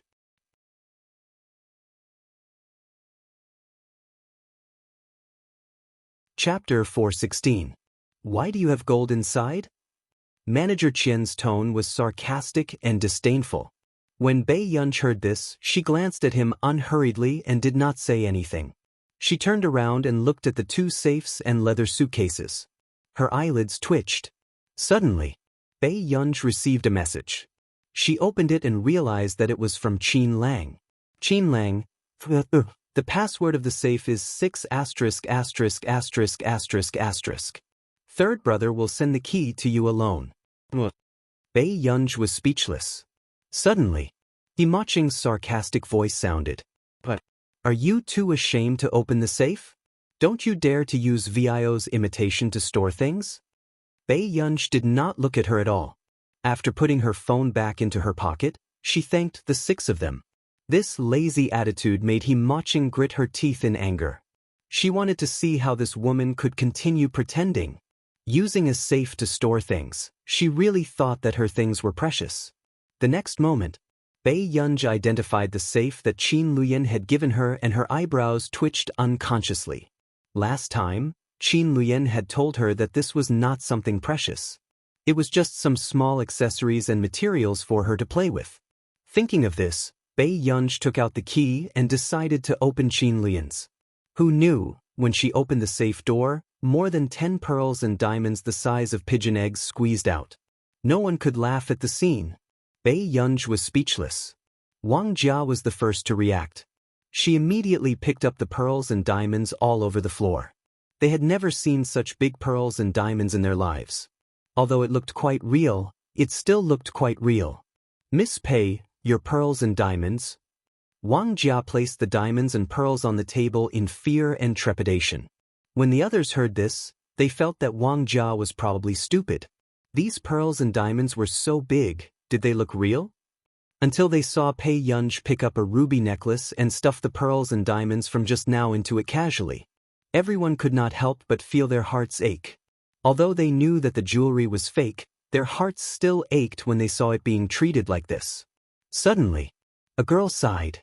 That ruby necklace really looks like the eye of the god of creation.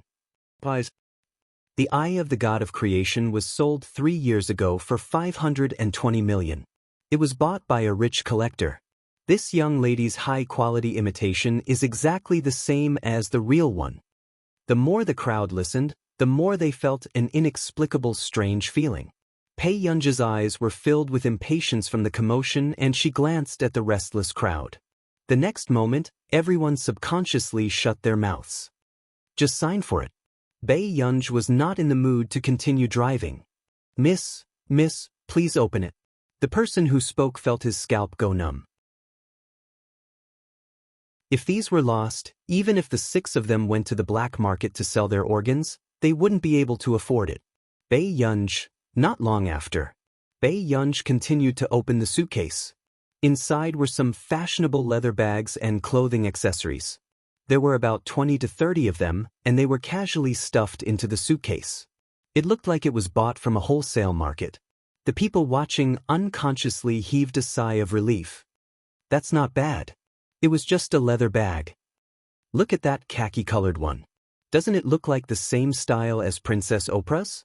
I heard that there are only 2 in the world. Don't say such weird things, okay? This was a high-quality imitation. Everyone hypnotized themselves.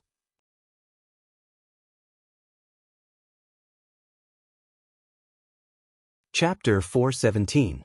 But then again, why didn't they see any WeChat merchants selling such high-quality imitations? Just as everyone was struggling to figure out what was going on, a trace of doubt appeared in their hearts. Suddenly, Bei Yunj took out a bag and turned to ask, "Grandma, how do you usually store food in this bag?" Everyone was speechless. It was true. This is very expensive, right? Director Lin had a feeling that the things bought by the 3 young masters of the Qin family would not be cheap. It's all right, Bei Yunj said slowly. The brand of this bag seemed to be created by Jasmine's grandfather. A few times Jasmine's father wanted to send her some, but she did not need them, so she rejected them. Okay, this looks quite waterproof. Director Lin was happy. Pei Yunj glanced at him and nodded very respectfully. Everyone was speechless. Was a high-quality imitation not worthy of being treated well? Used to store food? Suddenly, a strange light flashed across Manager Qian's eyes and he sneered. Do you know that it's illegal to produce high-quality imitation luxury goods? Even if Bei Yunj did not make it, Bei Yunj had bought so many fake goods. He could deliberately report her for illegal trafficking. Manager Qian sneered. I'll call the police now. Let's see how arrogant you can be. With that, Wang Jia immediately panicked. But before she could explain, she heard a dignified female voice. Hey, Qian Di, who do you want to call the police to arrest? As soon as she finished speaking, everyone did not even dare to join in the fun, afraid that they would be caught by the female devil. When Manager Qian heard this voice, his smile froze. Why was Sister Shu really here? Shu, Manager Qian slowly turned his head. When he saw Sister Shu, he was about to flatter her when he saw Sister Shu walk to Bei Yunj. Miss Pei, I'm really sorry to have made you wait here for so long. At this moment, everyone froze. What did Sister Shu mean? This was the VIP room. Actually, there's a lounge on the 6th floor. If Assistant Seng is not around next time, I'll take you there. Sister Shu smiled. Everyone was speechless. Only the big shots of the top management deserved to have the lounge on the 6th floor. Nothing, I just came to check on the delivery. When Sister Shu heard this, she smiled and looked at Principal Lin again, her eyes full of admiration. You must be Dean Lin Longjun?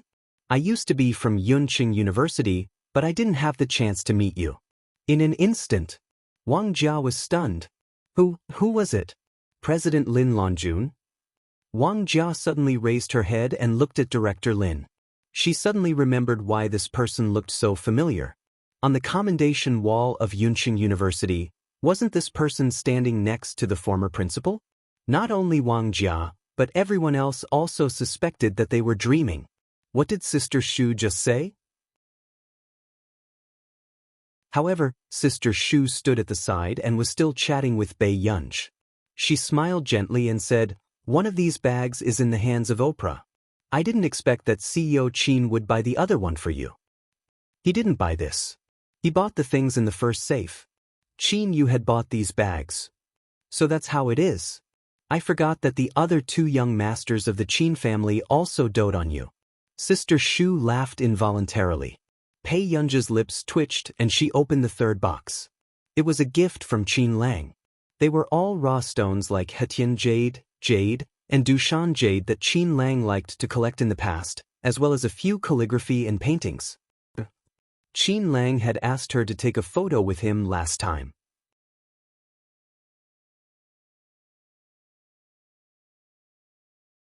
Chapter 418. Bei Yunj picked up the photo casually and suddenly felt something hard on the back of the photo. She flipped it over instinctively. She did not expect a bank card to be pasted on the back. Then, just as Pei Yunj had yet to regain her senses, someone suddenly approached her from behind. Who gave this to you? Bei Yunj turned back instinctively and saw Qin Yu's arrogant and handsome face. Then, before Bei Yunj could speak, Qin Yu saw the photo and narrowed his good-looking eyes. He snorted coldly. No wonder he didn't show me what he sent. He never thought that Qin Lang would do such a thing behind his back. This card. Before Bei Yunj could finish speaking, Qin Yu seemed to know what Bei Yunj was thinking. This card seems to be the bonus and salary that Qin Lang has saved up from competitions over the years. After Qin Yu finished explaining, he specially explained, actually, it's not much. Second brother has saved more than him. Bei Yunj was speechless. She really could not understand what these three people were trying to do. At this moment, when the people not far away saw this scene, they felt like they were in a dream. This was Qin Yu. It was their first time seeing Qin Yu coax this young lady like this. F***CK, did you hear that? Did Qin Yu call himself second brother just now? He even said that Qin Lang gave him that card? Someone suddenly regained their senses. Everyone was speechless. They weren't deaf, okay? Then this Bei Yunj, who was on the trending searches previously, right? The person beside her is director Lin Lonjun. Everyone was speechless. They had been so focused on Qin Yu's face that they had forgotten such important information. In the electronic library, the elder young lady of the Qin family, F***ck, she's so good-looking. Instantly, everyone could not help but be shocked. This face is too good-looking. I'm willing to exchange 10 lifetimes of my IQ for her looks. Boo-hoo. The boy beside her muttered softly, first of all, you have to have IQ. The round-faced girl gave the boy who spoke a death smile. The boy, did women nowadays not like to hear the truth? At this moment, many people couldn't help but look at Bei Yunj curiously after learning of her identity. After all, this was the real young miss of the Qin family. However, He Ma-ching, manager Qian, and CEO Hong's expressions were especially stiff. She was actually the eldest daughter of the Qin family, especially He Ma-ching, who had suddenly found out about Bei Yunj's identity. She was afraid and jealous. Why did Bei Yunj have such a good life? She was born a rich heiress and was doted on by 3 older brothers? What about her? In order not to let others look down on her, she gritted her teeth and moved into a high-end apartment. In order to buy branded clothes, she had to please the supervisor and seduce the greasy boss of the company. He Ma-ching could not help but clench her fists and look at Bei Yunj sinisterly. Who knew? Suddenly, Sister Shu turned around and met He Ma-ching's eyes. He Ma-ching was shocked. Seeing this, Sister Shu curled her lips coldly and looked at Supervisor Qian first. Supervisor Qian, why did you call the police to arrest Miss Pei just now? Tell me clearly. With that said, Supervisor Qian felt a cold gaze appear in Qin Yu's eyes and it landed on him. He was so scared that his legs almost went weak. This is a misunderstanding, Sister Shu.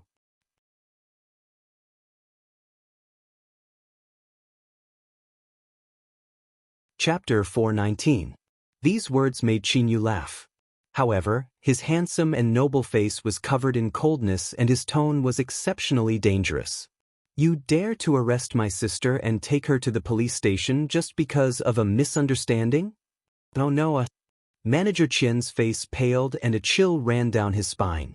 No? Then tell me, what did the elder young miss of the Qin family do that you want to send her to the police station? Qin Yu looked at him, but his smile did not reach his eyes. His gaze was clearly saying, if you don't give me an explanation today, I'll let you say goodbye to this beautiful world. But I was really wrong, Mr. Qin. Manager Qian wanted to cry. How could he have known that this was actually the elder young miss of the Qin family? But now, he had been instigated by someone else and thought that the dozens of bags Bei Yunj had gotten must be high-quality imitations. Before Manager Qian could push the blame away, he heard Sister Shu say, Mr. Qin, I think I vaguely heard Manager Qian say that Miss Pei's bags are fake. He wants to report Miss Pei for selling imitation luxury goods. With that said, Manager Qian's legs almost turned to jelly and he almost didn't dare to breathe under Qin Yu's murderous gaze. You're really good. Is the bag I gave you fake? Qin Yu snorted and asked coldly. Everyone was shocked when they heard this. Did Qin Yu buy this? Didn't Qin Yu say back then that this kind of fancy branded bag was the most worthless thing? Then what was he doing now? Buying limited edition bags wholesale for his sister. Indeed, one could not believe a word this D*****M man said. Mr. Qin, no. How can what you bought be fake? Manager Qian was afraid of offending Qin Yu and immediately found a scapegoat. It's her. He Ma-ching told me. Manager Qian turned around and slapped He Ma-ching, almost slapping her to the ground. He said fiercely, B****, are you trying to harm me on purpose? You were the one who told me that Miss Pei's grandmother lives next door to you. You even said that Miss Pei's grandmother doesn't look like a good person and looks poor. Hearing this, the others felt that something was wrong. Doesn't He Ma-ching live in a villa? Principal Lin lives next door to her? Someone couldn't help but ask. Manager Qian, who felt that he had been used by He Ma-ching, sneered. Live in a villa? How many more men does she have to sleep with before she can fulfill this wish? Qian Di. Ma Qing's tone was sharp. She didn't expect Manager Qian to fall out with her in public. Bitch, did I say something wrong? Can you afford the branded clothes you're wearing? Manager Qian's tone was disdainful. As for the others, when they heard this explosive gossip, they couldn't help but suck in a breath of cold air. So Ma Qing wasn't a rich young lady?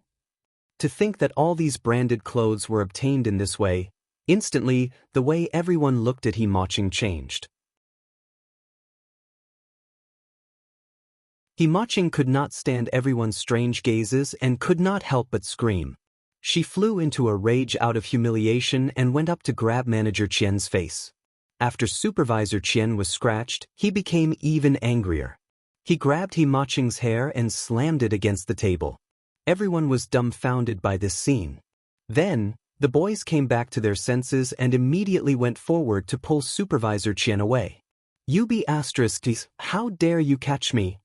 If it wasn't for me, would you have King stayed in the whole corporation?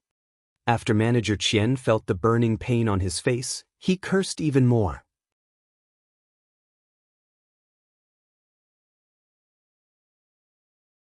Chapter 420. This be asterisk. If it wasn't for his support, would she be able to stay in the whole corporations? She actually dared to lay a hand on him. The more Manager Qian thought about it, the angrier he became. He laughed coldly. Ma Qing, you're a bus that anyone can get on. Why are you still pretending to be a rich young lady? Why don't you see if you're worthy? You said that Wang Jia smells like fish, but what about you? Your father is just a stall seller.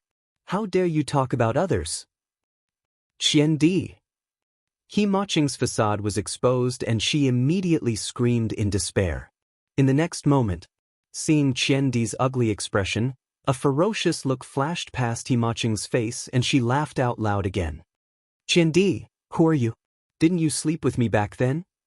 When your wife was pregnant, didn't you do it with me? He wanted to destroy her? Alright, then go to hell with her. Ma Qing's eyes were filled with hatred and madness. Instantly, the people around widened their eyes. They did not expect such a thing to happen. No wonder Manager Qian treated Ma Qing so well usually, so these two people had such a relationship behind the scenes. Manager Qian's expression froze. He did not expect Ma Qing to dare to say this. This woman was crazy. She was really crazy. Manager Qian, it seems like you're very happy to be in this position. At this moment, Sister Shu laughed. Sister Shu, no, she seduced me on purpose. Don't listen to this be asterisk. Before Manager Qian could finish speaking, he heard Sister Shu say coldly, the company has a clear rule that you can't have any transactions with your subordinates or superiors. This is one of the reasons. Secondly, it's my first time hearing that you want to send an important guest of the company to the police station. Manager Qian, you're really something. No, Sister Shu, believe me. I really didn't know Miss Pei's identity. Who would have known that an important guest was only coming to the company to get a package? Who would have known that this package was not an ordinary package? You don't know Miss Pei's identity? Miss Pei has an appointment, so she's my guest. So, you want to target my guest? In an instant, Manager Qian's face was pale and he was at a loss for words. He knew that he would definitely be implicated if he offended the elder young miss of the Qin family this time and Qin Yu found out. But now, Sister Shu's attitude was that she wanted to dismiss him. Today, you and Ma Qing will pack your things and leave. Oh right, Wang Jia can be considered a veteran. Her performance has always been good. She will take over the position of the supervisor in the future. Elder Sister Shu said expressionlessly. However, regardless of whether it was the first sentence or the second sentence, they both caused the crowd to boil over. Manager Qian had so many connections in the company. How could Sister Shu chase him away just like that? This new replacement was the most marginal person on the second floor? At first, everyone didn't understand. Then, they suddenly realized that the only person who had been speaking up for Miss Pei and Director Lin was Wang Jia. What kind of luck did Wang Jia have? The moment Manager Qian stepped down, she became the person with the highest position on the second floor. At this moment, Wang Jia also felt like she was in a dream. She had just been scolded by Supervisor Qian, and now she had replaced Supervisor Qian's position. After regaining her senses, Wang Jia immediately said excitedly, Thank you, Sister Shu. I'll do my best." "Why are you thanking me?" Sister Shu smiled and glanced at Bei Yunj. In the end, she did not say anything.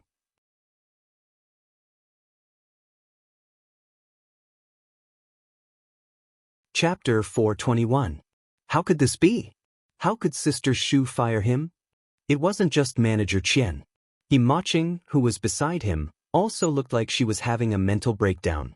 Her expression looked like she was crying and laughing at the same time.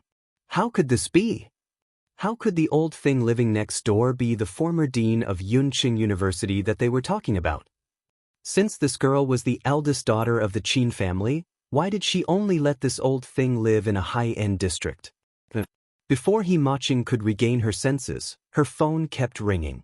When she took it out to take a look, she realized that the person who had been calling her was Xiao Li, the person in charge of the district. He Maching didn't want to offend him, so she immediately picked up the call.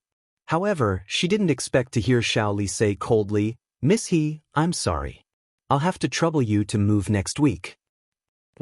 What do you mean? Why should I move? You don't meet the conditions for our apartment, so you have to move.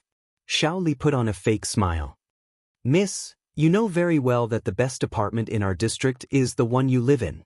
But the price we offered you isn't high either. Because you're not the one picking the apartment, but the apartment picking the person." The last sentence seemed to have a deeper meaning. When He Maching thought about how she had just been fired by the whole corporation and was now forced to move, resentment and anger rose in her heart. "It's you. You did it." He Maching turned around and gritted her teeth as she looked at Bei Yunj. "How dare you treat me like this? Why wouldn't I dare?" Bei Yunj sneered. His lazy eyes were indescribably arrogant as he asked unhurriedly. He Maching didn't expect that with so many people around, Bei Yunj would dare to admit it directly. "You'll get retribution. Just because you don't like me, you're deliberately taking revenge on me." "Miss He, you're thinking too much." "I'm thinking too much? Then why should I move out?" Hearing this, Bei Yunj looked up unhurriedly. After looking at her for a while, he asked with a faint smile, "Why should I rent the house under my name to you?" As soon as he finished speaking. At first, everyone didn't understand, but then they had a bold guess. Could it be that the eldest miss of the Qin family bought her house by building? Everyone froze, and He Maching's face turned pale. You bought an entire floor?" Director Lin turned around and couldn't help but ask. Bei Yunj, "One." Director Lin, "Everyone, the world of the rich was unimaginable. Why are you buying one?" Director Lin had always advocated frugality, which was the same as most of the intellectuals of that era. All corrupt practices were strictly prohibited. Last time, the former principal of Yun University was so angry that he punished his grandson for buying shoes that cost hundreds of thousands of yuan. After her daughter recovered, she bought the entire building. Bei Yunj could tell that Director Lin was unhappy. She immediately held Director Lin's hand. Her beautiful eyes were exceptionally clear. "There's a discount, Grandma." Everyone. It turned out that rich people also liked to buy things on sale. In hindsight, everyone's gaze unconsciously landed on the 3 chests. So, this was really a box of jewelry, a box of branded bags, and a box of jade antiques? My legs are going to go weak. The pearl that just rolled out is actually real. Whoa, such a big pearl. It was poverty that limited her imagination. How could there be such a big pearl and diamond in this world?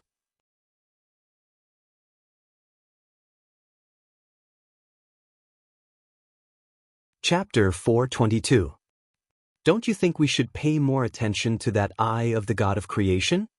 2 years ago, it was sold for hundreds of millions. Even now, it would be doubled. When everyone thought of how Bei Yunj had casually stuffed the eye of the God of creation back into the safe just now, their hearts skipped a beat.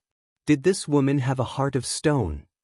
Was such a rare piece of jewelry not worthy of her gentleness? The female staff present looked at Bei Yunj and started to wonder if she had saved the world in her previous life. Or had she made a huge contribution to human society? Otherwise, why was she so lucky? She was a rich young lady and had 3 male idols. After dealing with these 3 boxes, the others left. He Maching and manager Qian were also taken away by Sister Shu. Why are you here? Bei Yunj looked up at Qin Yu and asked. Aren't you going back to the old mansion today? Second brother will accompany you to get your things. Qin Yu could not suppress the smile on his lips, and he became even happier. He had finally waited for this day. Hearing this, Bei Yunj's eyes darkened and she remembered that Huashidu had mentioned this to her last time. Bei Yunj hid the strange look in her eyes. I want to go to the mall with Grandma first before sending her back. That's good. Second brother drove here. Can second brother send Grandma Lin back? Qin Yu's dark eyes were bright as he looked at Bei Yunj pitifully. Bei Yunj pursed her red lips unconsciously. However, before Bei Yunj could speak, she heard Director Lin say with a smile, Okay. If you have the chance in the future, Mr. Qin can come and visit me. Grandma Lin, if you agree, why don't you call me you? When my grandmother was still alive, she liked to call me that too. Qin Yu turned to look at Director Lin and said with a smile. Good child, good. Director Lin nodded and grabbed Qin Yu's hand with a smile. Instead, she let go of Bei Yunj. Bei Yunj turned to look at Director Lin instinctively. You is so handsome. If he were my grandson, I'd be happy too, Director Lin said with a smile. If you're willing, I can do that. After all, you're the one who raised Gu. You're the benefactor of our Qin family. Qin Yu was good-looking to begin with, and when he smiled, it was impossible for people to dislike him. Principal Lin smiled and shook his head. To be honest, she was unwilling to return Gu to the Qin family. Luckily, the Qin family treated Gu very well. On the way, Bei Yunj followed by the side without a word, listening to Director Lin and Qin Yu chat. Until they arrived at the mall. Bei Yunj took Director Lin to a clothing store and picked out many sets of clothes for Director Lin to try. Once she thought that it was not bad, Bei Yunj would buy all of them. She was so fast that Qin Yu, who was beside her, did not even have time to pay to leave a good impression. After coming out, Director Lin looked at the 4 big paper bags that were stuffed to the brim.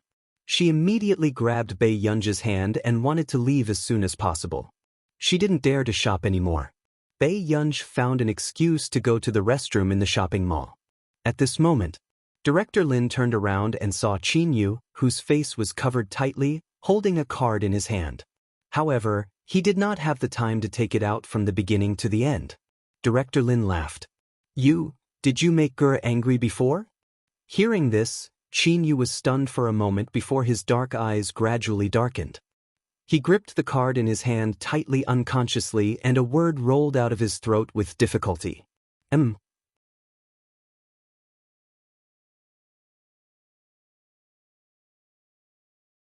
Chapter 423. It's okay. Gur is easy to coax. She'll forgive you. Director Lin smiled.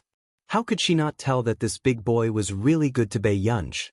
However, when Qin Yu heard this, his throat tightened and he lowered his head even more. There was an imperceptible bitter smile in his voice. But I've done something unforgivable. It made him want to kill himself back then. Qin Yu pulled down the brim of his hat and the redness in his eyes could not be seen clearly. However, his voice was a little hoarse. He laughed helplessly. It doesn't matter if you forgive me or not. It's okay. I'll treat Gur well for the rest of my life. What right did he have to get Gur's forgiveness? Director Lin was stunned for a moment before she smiled helplessly. Her turbid eyes seemed to be able to see through everything. Director Lin patted Qin Yu's shoulder and helped him adjust his sleeves. She was kind and gentle. Our Yu is actually a good child, right? It was not the first time Director Lin had seen Qin Yu. On the contrary, Qin Yu had looked for her many times, wanting to support Gu. Take good care of Gur for Grandma, okay? Director Lin and Qin Yu sat in the resting area at the side. Qin Yu heard Director Lin say with a helpless smile, In the past, Go was gloomy and looked very lonely. Now Go looks very good, but her eyes make me feel that she's very lonely. But how many more years can I look forward to? How can I take care of her forever? In the past, she was afraid that if she passed away, no one would take care of Go. Now that she saw that so many people doted on her, she was relieved. Grandma will definitely live to be 100 years old. With that said, Qinyu added, in Ger's heart, no one can replace your position in her heart. When Bei Yunj returned, Director Lin watched as she brought over 4 big bags of things. Unlike her usual self, she did not complain that Bei Yunj had bought too much. Instead, she took the paper bag from Bei Yunj's hand and handed it to Qinyu. She asked Qinyu to hold it for her. This made Bei Yunj look at Qinyu unconsciously. Electronic bookstore. After a moment of silence, she said, "Thank you." You have to be polite to your elders," Director Lin reminded her with a smile. Bei Yunj glanced at Qinyu and was silent for a while. "Thank you, second brother." As soon as he finished speaking, Qinyu froze. What did he hear? Did Go just call him second brother? I'm fine. Qinyu took a deep breath unconsciously and suppressed his excitement. Bei Yunj also nodded very affectionately before she picked up the other bags and left. Along the way, Qinyu called out to Go even more frequently, his face like a spring breeze. While waiting for the traffic light, he took out his phone out of boredom. Suddenly, he remembered the group chat. Bei Yunj parents, Qinyu, just now, I heard the words I wanted to hear the most in my life. Qinyu, I really want to share my happiness with all of you at all members. Qin Lang, are you crazy? Qin Luyen, homeroom teacher, slowly typing a question mark. JPG, Qinyu, I'm sorry, Teacher Hawen. I forgot you were here too. Kiss, kiss. The homeroom teacher of class 7, who was preparing for class at home, could not help but feel his eyelids twitch. He really knew too much in this group. If others knew how the 3 young masters of the Qin family were jealous of their younger sister in the group, they would probably make the headlines. You're tuning in to the Passion Pages YouTube channel. We're so grateful for your support, and don't forget to subscribe to join us on this incredible journey through captivating stories. Your generosity through donations truly makes a world of difference, as it's the primary source of revenue that allows me to expand and enhance this channel for you. Thank you from the bottom of my heart for being a part of this adventure.